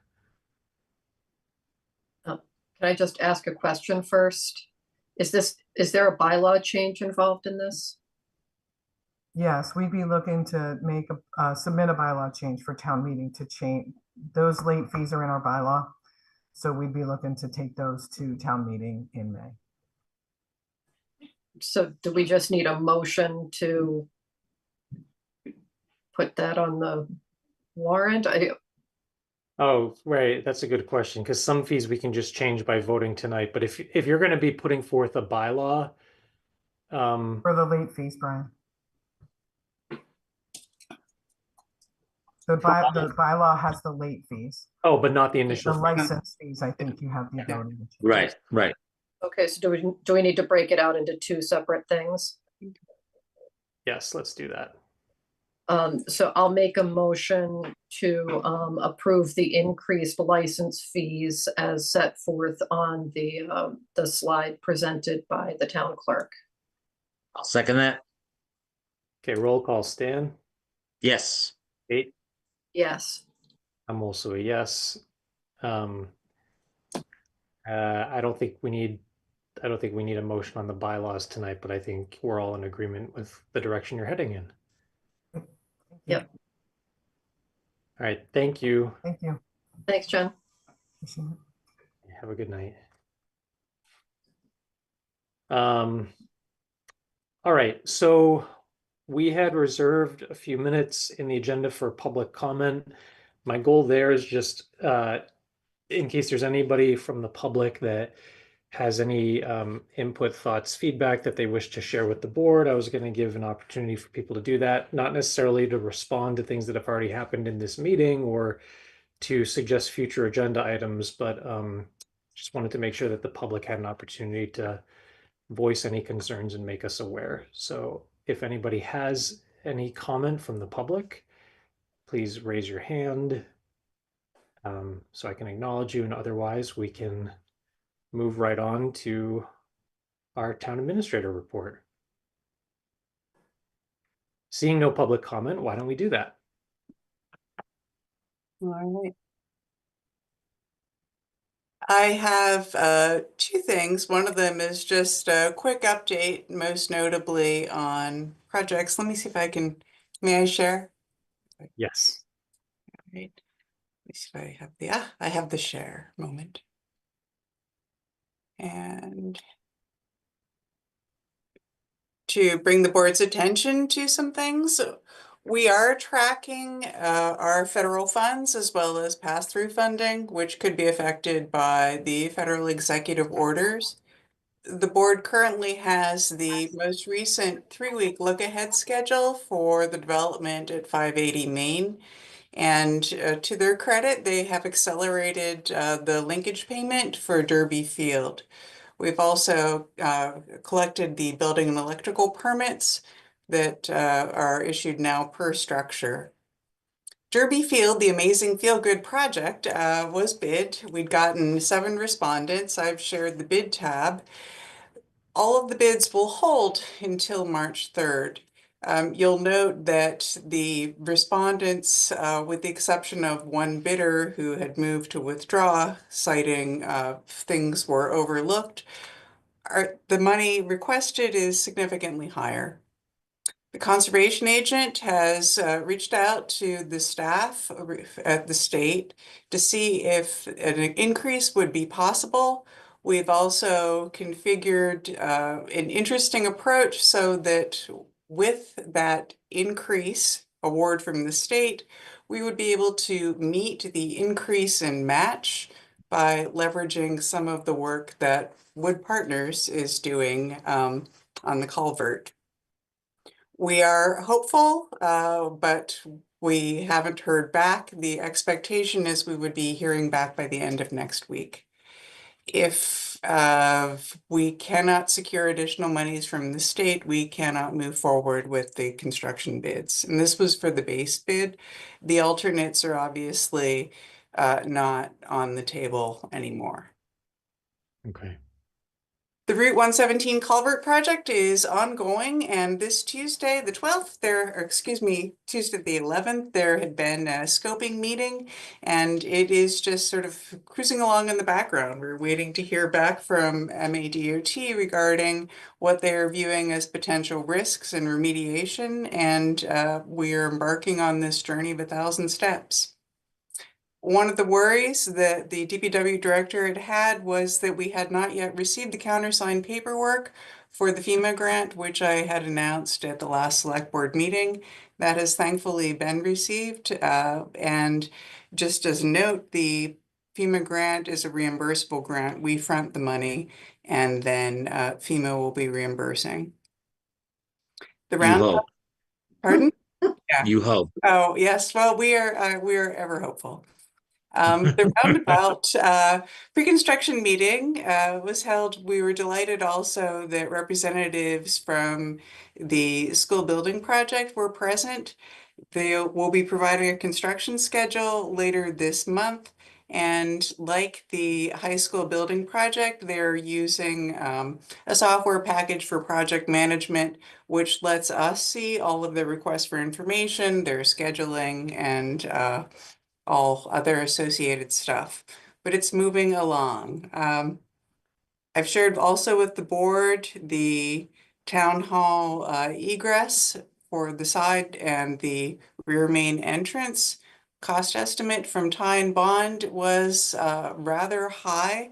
There's a possibility that the Mass Office on Disability, their capital projects fund, could be a partial funding source if we were to just focus exclusively on the rear main entrance.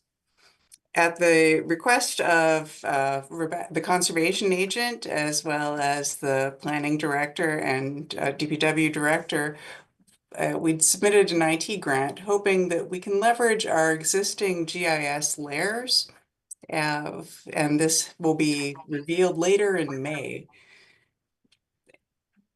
Also, the final project related thing is that Representative Hogan's office had contacted me regarding our progress on the Sawyer egress.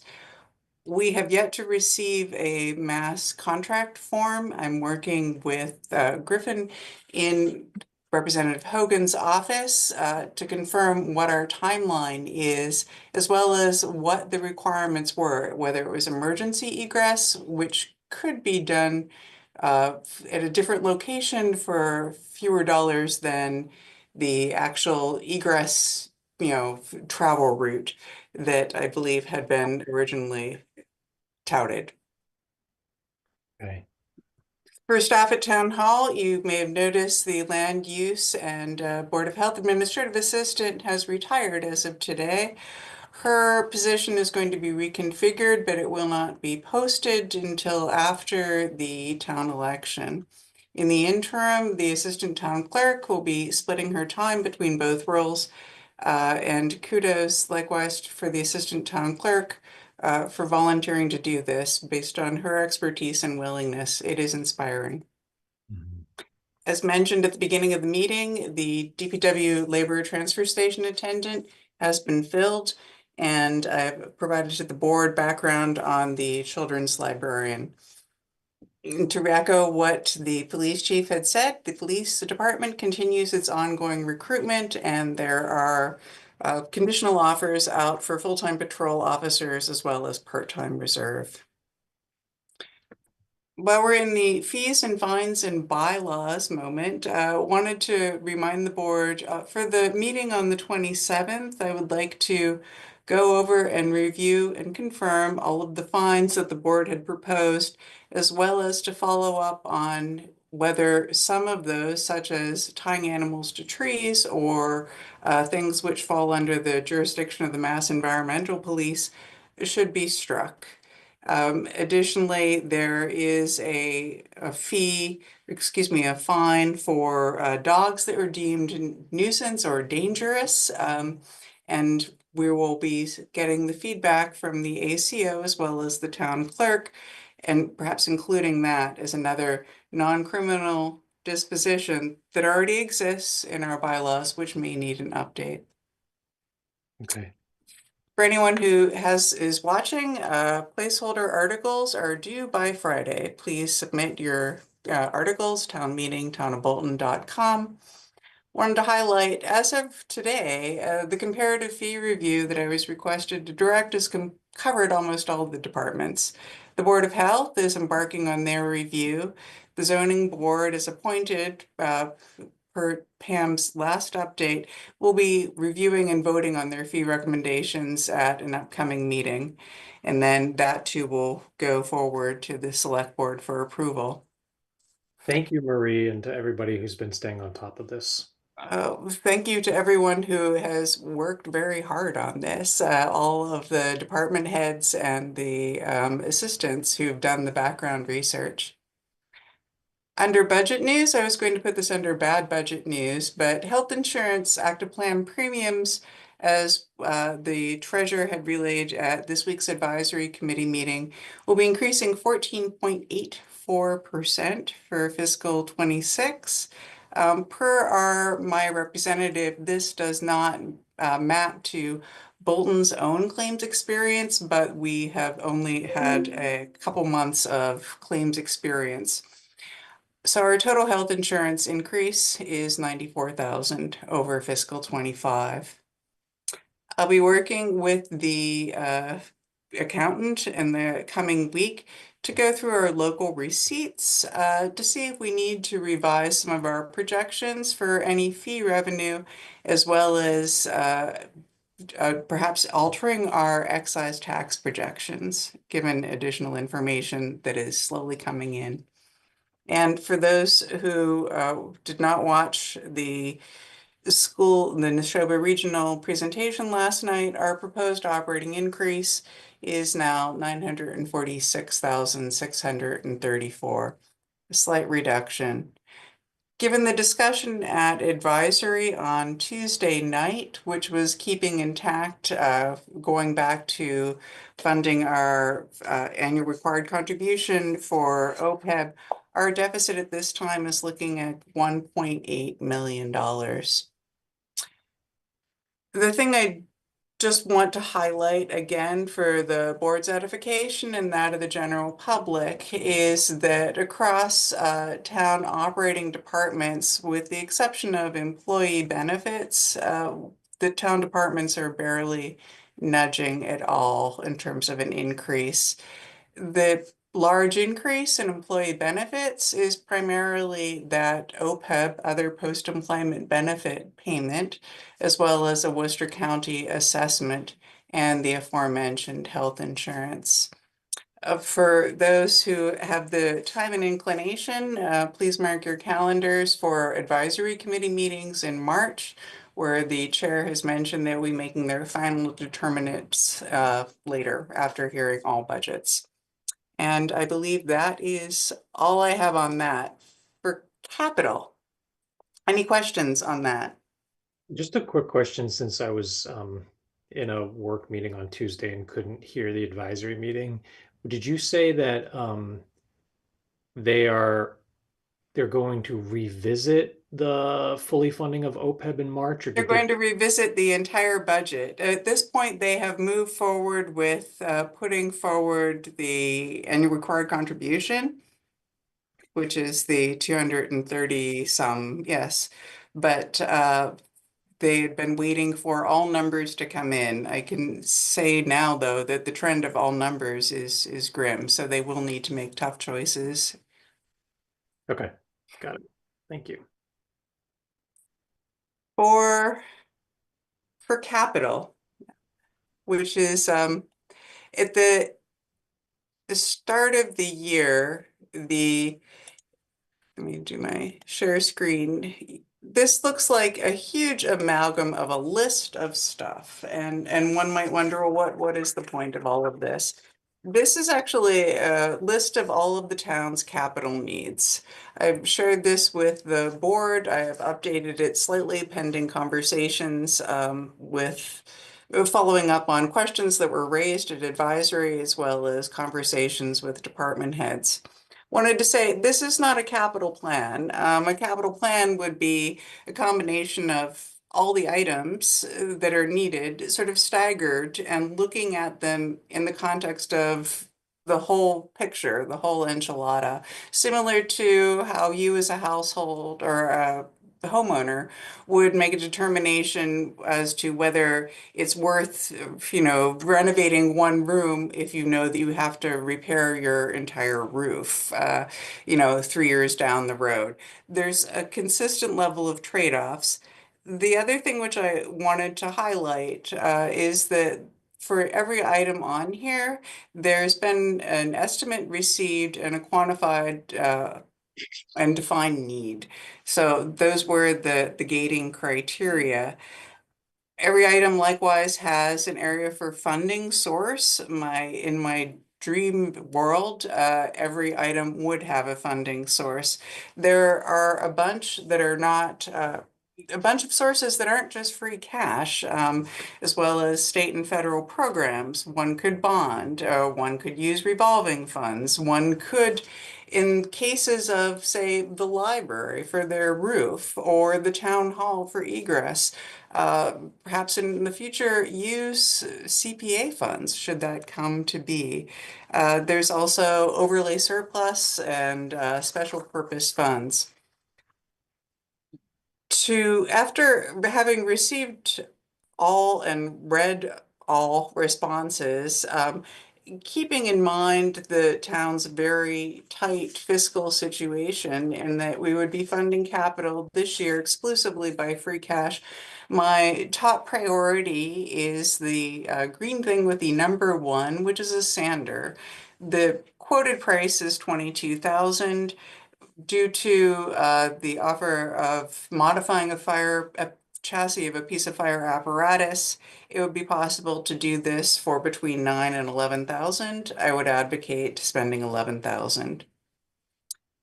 The second item is in the facilities category, the wastewater treatment plant. As the board is aware, we're under requirement to perform some upgrades before December of 2026.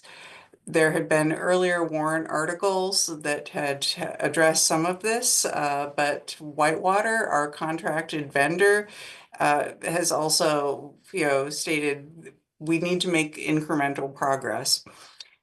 we have former articles that had been applied. The request of the DPW director would be to apply $10,000 of free cash and consolidate the outstanding articles so that incremental progress could be made prior to very dramatic progress happening in calendar year 26. So for that, another $10,000 from free cash.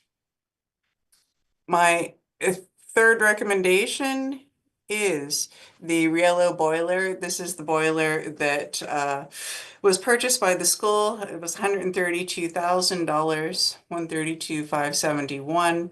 We had applied the last remainder of our ARPA funds to the boiler, which was $51,000. What is being requested is the balance.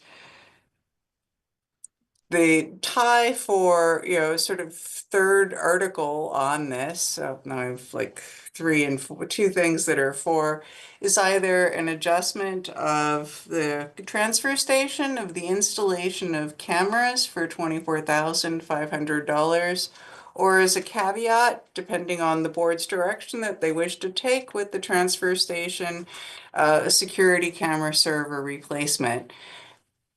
After making my preliminary recommendations, I then went back to every entity that had submitted a capital request and broached, in effect, the bearer of bad news as to why I was not recommending some of their projects for moving forward. When speaking with the school leadership and the superintendent, they'd made a very compelling case with regards to the security camera server replacement of life safety. So it's sort of in a tie with the transfer station. Two other items which I view as high priority, but I don't believe that we're in a financial position to address, are the Ford 550, which would be offset, the $145,000 would be offset by insurance proceeds from a vehicle catching on fire. This is a 1-ton truck, which is a multi-purpose use, can be used to plow because of its versatile size. The spreader can be put in the back. It's sort of does everything. And then the T3 2001 International, a large and very expensive truck. I had followed up with the DPW director regarding an exploration of purchasing this used. The DPW director believes that, securing the warranty itself, 5-year warranty, is worth the price difference between new and used. Again, though, for these two TBD things, we don't have a lot of free cash. And likewise, we're, as mentioned earlier, in a precarious budget situation. To that end, then, I would recommend that we only replace or move forward with the free cash appropriation for the Sander conversion, for the wastewater treatment plant, for the obligatory Riello boiler, and then, in effect, it's kind of a trade-off, transfer station cameras or security cameras at the school.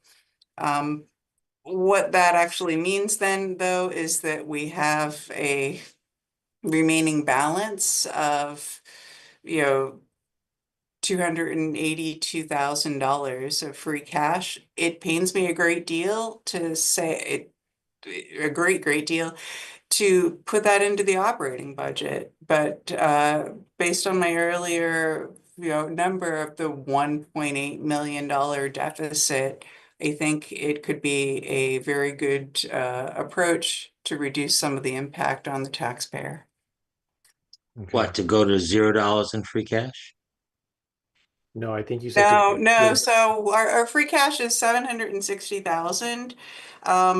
If all of the earlier items were approved, let's say transfer station camera, our balance would be 632,000.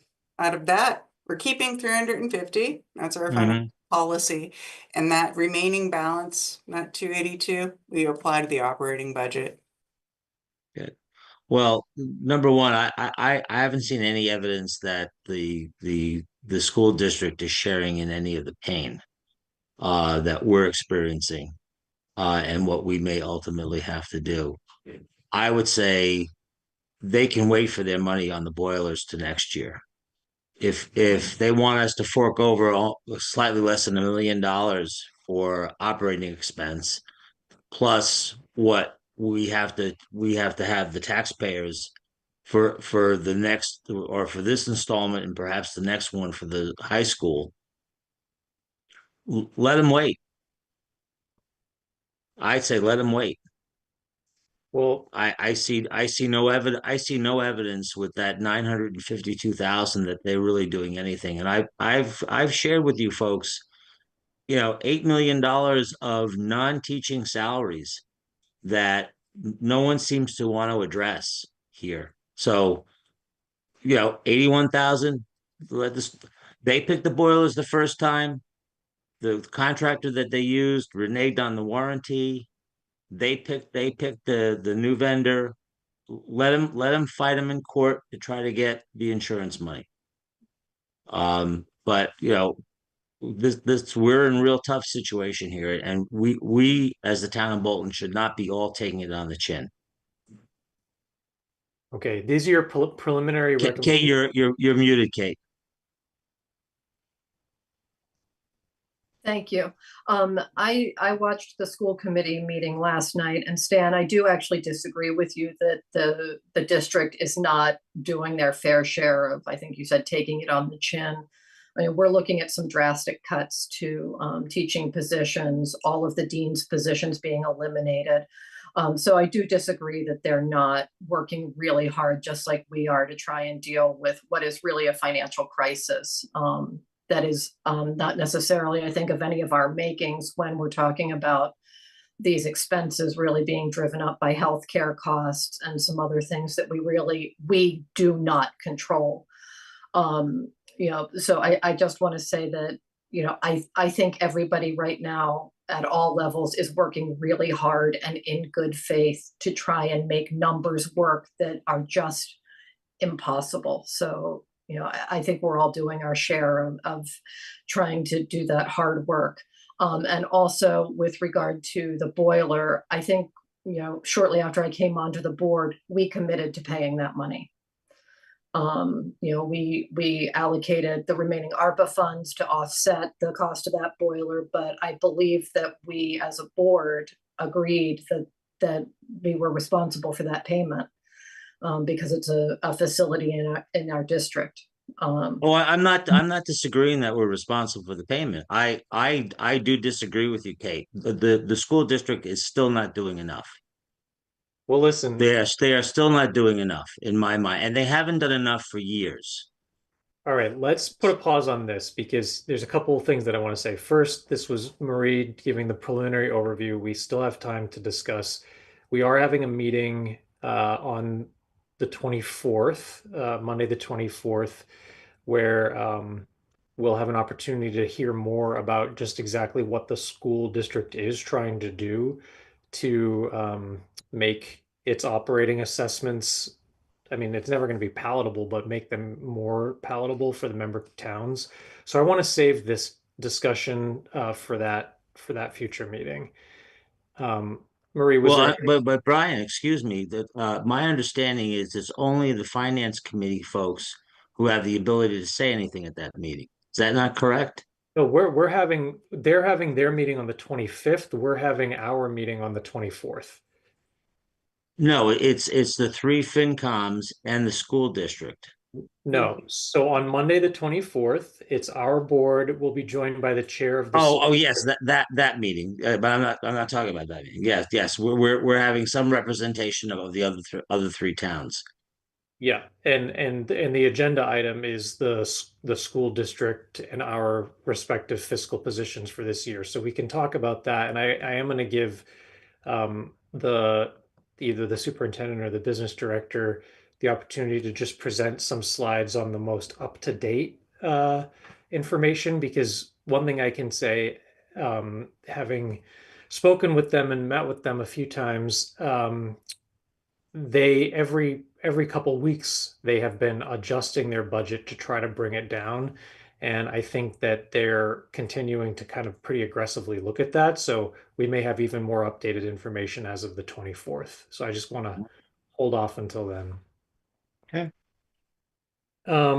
Marie, was that everything for your capital plan? That was everything. I will send the board the updated plan. And again, I'd be happy to talk in probably tedious detail about any of the items that are on it, but likewise seeking insight regarding funding sources.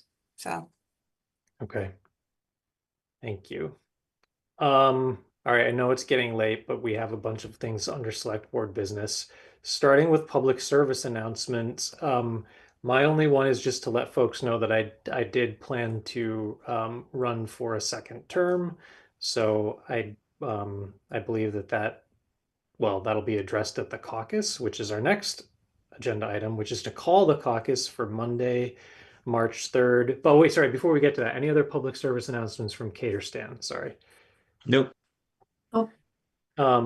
We need to call the caucus for Monday, March 3rd, 2025 at 7 p.m. at the Bolton Public Library. Are there magic words, Marie, that we need to do to call the caucus, or just what I just said is enough? Wow, such power. All right. So we're calling the caucus for Monday, March 3rd, 2025 at 7 p.m. at the Bolton Public Library. Next, we are going to consider the recommendation of the Conservation Commission to appoint Sue Mitra of Main Street to serve on the Bolton Conservation Commission. I know that we had received some information, and Sue, I see that you are here. So if you want to say a few words by way of introduction, first of all, thank you for volunteering. Yeah. Thank you for considering me. My wife and I moved to Bolton about 2 years ago, and yeah, I'm a landscape contractor by profession, so conservation issues kind of play into a lot of my day-to-day work. And yeah, I'm just really interested in helping out in the town in whatever way I can. And this seemed like the right way of going about that, since I have some background already. That's great. Thank you. Any questions from Kate or Stan? No, let's appoint him right now. All right. Okay. Let's not wait. So I would make a motion to appoint Sue Mitra of Main Street to serve on the Bolton Conservation Commission. I'll second that. Since you moved, Brian, or did you want me to move? I'll move. Sorry, Okay. I'm allowed to do that. All right. Okay. Roll call. Stan. Yes. Kate. Yes. And I'm a yes as well. And Jenny, since I did that, make sure you note that I was the one that made the motion, because normally I don't. Sorry. Thank you again, Sue. Really appreciate you stepping up to serve. Thank you. That tells you how excited we are to have somebody on Concom. Thank you. Thank you very much for stepping up. We greatly appreciate it. Thank you. So the select board reports is really anybody that has liaison developments to share. And I just wanted to share, I'm now forgetting, honestly, the date. I think it was last week or maybe the week before last. I had an opportunity to meet in person with the superintendent and also briefly with Ross Mulcairn, just to get more of an in-depth look at what the district is trying to do, given the financial straits, I think, of at least 2 of the 3-member communities. I know a lot of that information was shared last night, and I know that they're continuing to look at it. So I just wanted to echo what Kate said, which is that it's my belief that they fully appreciate that this is an incredibly, as you put it, sort of crisis moment. And you know, Kate, you mentioned the dean's positions. There's a number of positions, also class size issues that they're struggling with, and they're really trying to make cuts where they can. There's also a huge portion of their budget over which they they actually have no levers to pull. So I think they'll be able to share some of that information as well on the 24th. That's my report on that. Any other reports? Okay. And then I know I shared with you both earlier today, sorry for the late notice, a draft of our 2024 annual report. So if you have any feedback or edits that you want to share tonight, you can do that. I think another option would be to send things along to Jenny, and then we could review and vote on a revised version at our next meeting. Yeah, I need to sit down at a PC so I can do a red line, but I thought it was a great start. I don't have many changes. Yeah, and honestly, if there are things in the section that's like other items of note or whatever, please, if there are things that came up over the last, or I guess it would be the 12 months of 2024 that you just don't think are reflected in there, please add them because I don't want to overlook anything that is important. And thank you to both Marie and Jenny for helping get it in the shape that it's in already. Okay, I think back to you, Marie, for a review of the transfer station and recommendations for FY26. And I think you may want to share your screen. All right, I will. Back.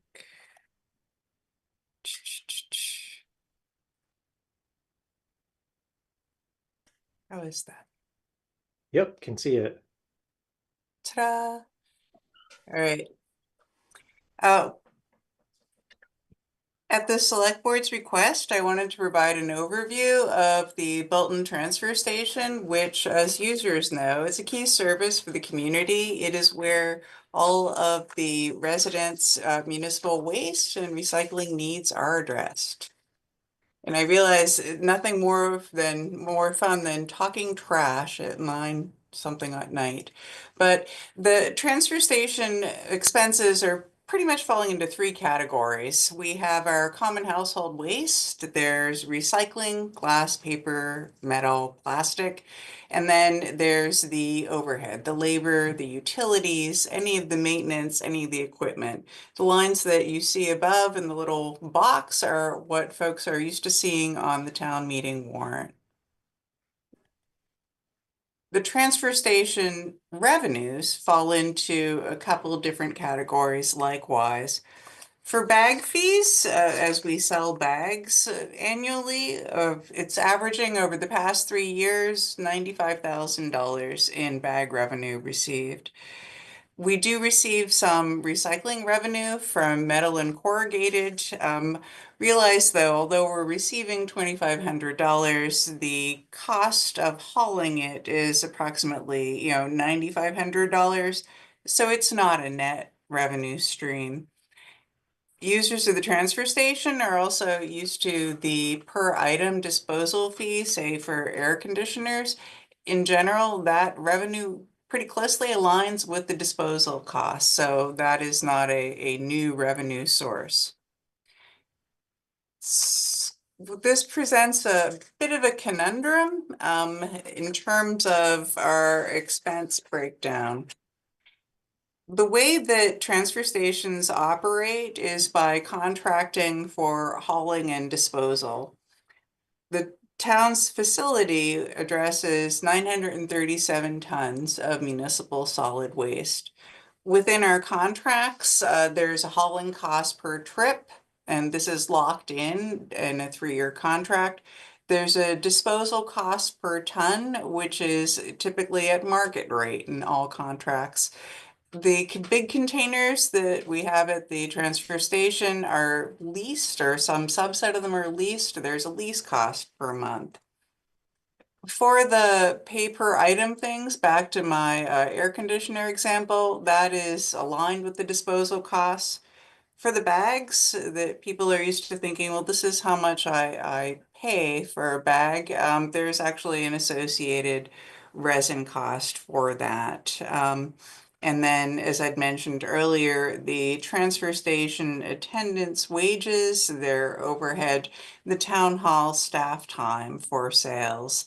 I can give you oodles of tedious detail as to what these are, but when someone says, what are the costs of the transfer station?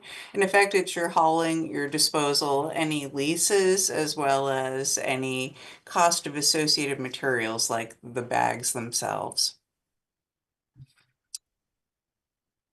All of these costs sort of flow into looking at the operating position of the transfer station. The one component being the price of the bag, the other cost being a household subsidy, approximately 328, actually exactly 328 households in fiscal 24.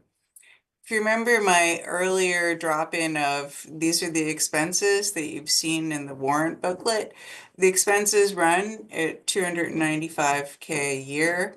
The revenues, if we take the bag sales, 95, and that recycling revenue gives you a revenue of 97.5K. In effect, net, the Bolton taxpayers, not exclusively for the transfer station, but the Bolton taxpayers are subsidizing the operation of the transfer station by about 198,000 a year. We can estimate the Bolton participating households. If I look through our assessor's records for 1, 2, and 3 family homes, in fiscal year 25, we have 1,905 1, 2, and 3 family homes. If I offset that by the number of households that are participating with private haulers, as the private haulers have to provide that information, I can solve for X, and we're estimating about 950 households are using the transfer station. I'm trying to figure out what's the best path forward for, our municipal solid waste that we pay by the ton. There's some assumptions you can make in terms of how heavy is the trash that fits in a large bag versus a small bag, and try to, alter some of the different variables to get the transfer station operation on a more even footing. You remember earlier, there had been that $198,000 subsidy. One option to address, and it's at the board's discretion for fiscal 26, whether you want to address it or ameliorate it. But one thing that is very common is to introduce an identification sticker that individuals would put on their car. What that would let us know is how many households are using the transfer station. And so, at least we have a solid number and can see with household sales, or home sales rather, if in terms of turnover, if we're losing market share. Another option would be to expand the bag sales. One could offer bags at local retailers and supermarkets. Most entities that have bags for their transfer station rely on Massachusetts Operational Services Division contractor that offers a turnkey approach. This is why when you go into Shaw's, you see the bags for Maynard, or when you're in Littleton, you see the bags for, Harvard and Littleton. It may make it easier and more accessible for the residents. My main thing, though, because I don't have a hard number, I just have a sense, is to figure out our participation. How many households really are participating, and keep an eye on the tonnage. Back to my capital needs recommendation, the DPW director has also been straightforward about wishing that the transfer station had security cameras. And then with any changes, should the board wish to just mull this for tonight, if you proceed down a path where you are having an identification sticker and addressing bags to, make it something much like checking fees, that you adjust your pricing, at least on an annual basis. With the transfer station and the operating flow, We don't have a lot of tools. There are some strategies, you know, you could have a higher bag cost. You could have with a sticker, you could have a lower sticker cost. You could have a moderate sticker cost. You could have a tiered cost where there would be the retention of a senior discount. You know, or, you know, you could remove the senior discount altogether. The question for the board is whether you wish to ameliorate the taxpayer subsidy, which would be pretty intense, or continue with some portion, you know, assess, do a deep investigation, sort of a trial period, and at least reduce the taxpayer subsidy. And so with that, that is my, you know, open for questions, any feedback at 9:05, 9:15. Yeah. Well, thank you for the thorough presentation. I mean, I'm inclined to sort of take in the information that you shared tonight. I think it's fine for us to ask some questions, but I probably want to defer like voting on any particular path to maybe a future meeting, if we decide that there's something we feel we need to do for FY26. I don't know that I feel prepared that we make any decisions tonight. But Kate or Stan, do you have any comments or questions for Marie? No, Marie and I have had a very long and spirited conversation about this. I will say that I would caution opening it up to selling bags at retail establishments. Yes, we're contemplating a sticker on the vehicle, but unless we can guarantee that the workers up there or the cameras can capture 100% of the vehicles, knowing that they have stickers, we kind of move the problem potentially to somewhere else. If there's an issue in terms of the labor intensiveness of selling bags at the transfer station and or town hall, we have the STREP program where we could engage some seniors and define some times to do that. But that's yet another option as opposed to doing it retail. But I think in any event, we need to increase costs to cover that. And I think some of the items, the two examples that Marie showed, if you add everything up on a per year basis, it's still less than private hauling, much less than private hauling. So it's still a really good deal. So regardless of what number we pick, you know, there's a whole matrix of numbers we can pick for stickers and bags and those kinds of things, but it still winds up even breaking even, it's still less than private hauling. Yeah, and my view on it is that Bolton does not offer municipal trash services, so you know, we should not be subsidizing the transfer station. I do think it needs to be revenue neutral, and I think we need to charge what it costs. You know, I don't think, you know, if we're talking about 0.8 bags a week, you know, that's $5 a week to dispose of trash, which I really, you know, I have no question that that is more than reasonable. Okay. Marie, thank you. I know that was a lot of information that I had asked for once upon a time, just to understand the transfer. So thank you. Thank you, Marie.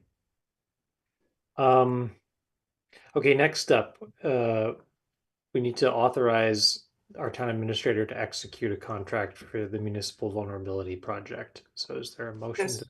Go ahead. The reason that is on, again, we have the bid hold. We are awaiting feedback from the state. The two lowest bid respondents are anxious likewise. And so with our bid services person, if the contract comes in, if the state approves it, if all of the money is there, I would like to authorize.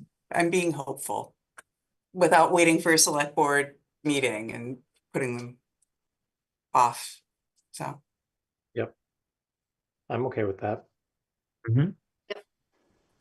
Um, So I'll make a motion to authorize the town administrator to execute a contract for the municipal vulnerability project. I'll second that. Okay, roll call, Stan, Yes. Kate, Yes. I'm also a yes. Personnel policies. Marie. Yes, you've seen the draft. This has also been distributed at I want to say an earlier meeting 2 meetings ago. I had made some modifications based on feedback, and I would seek the board's approval so that we can disseminate these to the employees. I think Kate, at the last meeting, you had said you had wanted extra time, or I don't know if, does everybody feel that they've got the time that they needed? Yeah, I'm fine with it.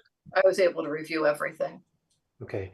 My only question, Marie, is once these policies are approved, are they going to live on like an intranet somewhere, or how will employees have regular access to them and all that stuff? The amazing Jenny also maintains an amazing employee intranet. One thing that I will be doing though is sending the policies to different boards that have policy making responsibility over employees to give them a heads up. But these policies will live on an intranet, employee intranet.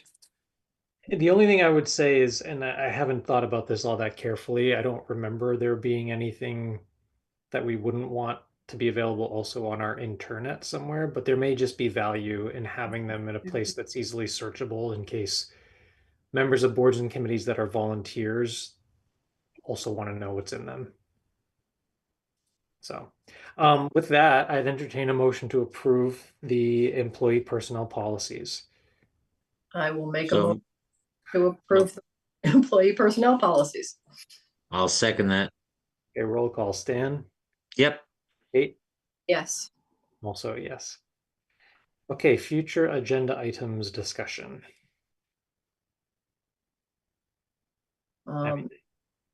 Yeah, I have one, which is, I think we all realize that we're likely facing an override situation.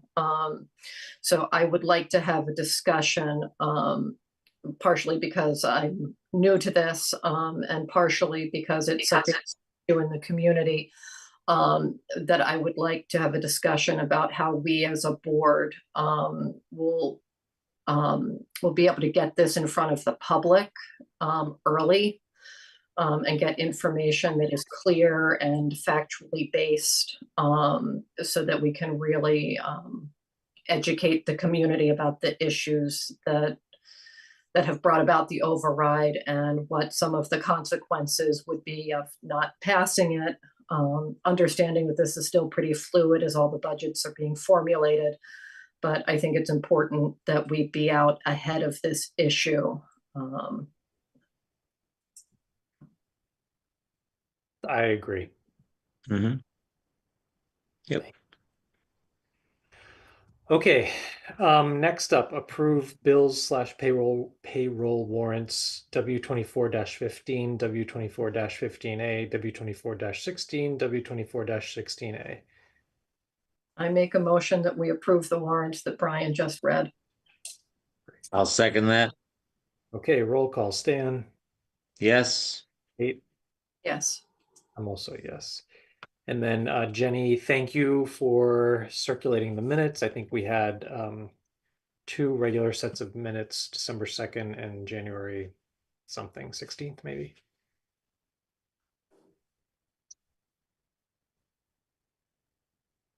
Yes, give me 1 second. I'll open up the set that had changes.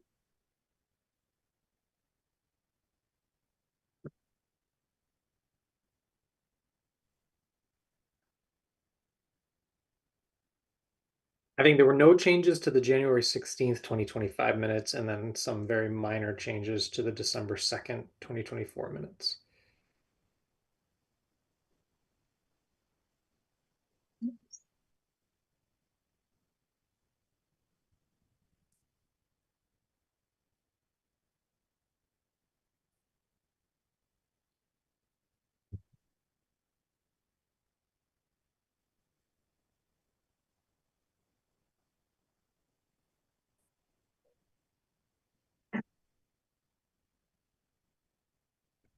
Okay. Um, does somebody want to make a motion with respect to the December 2nd and January 16th minutes? I'll make a motion that we approve the December 2nd, 2024 and January 16th of 2025 minutes. I'll second that. Okay, roll call. Stan, Yes. Kate, Yes. and I'm also yes. And then we're going to be entering executive session. Jenny, we have to come back out and publicly adjourn? Yes. Okay. So it's 9:25 and I would make a motion to enter executive session pursuant to Mass General Law, Chapter 30A, Section 21A, Purpose 3, to conduct strategy with respect to collective bargaining or litigation with Police Union, Local 286, Massachusetts Coalition of Police, IUPA, AFL-CIO, Fire Union, Teamsters Local 170, and DPW Union, AFSCME, Council 93, AFL-CIO, because an open meeting may have a detrimental effect on the bargaining or litigating position of the town of Bolton. You want to second that? Second. Roll call. Stan? Yes. Kate? Yes. I'm a yes. And we will be coming back to open session to adjourn.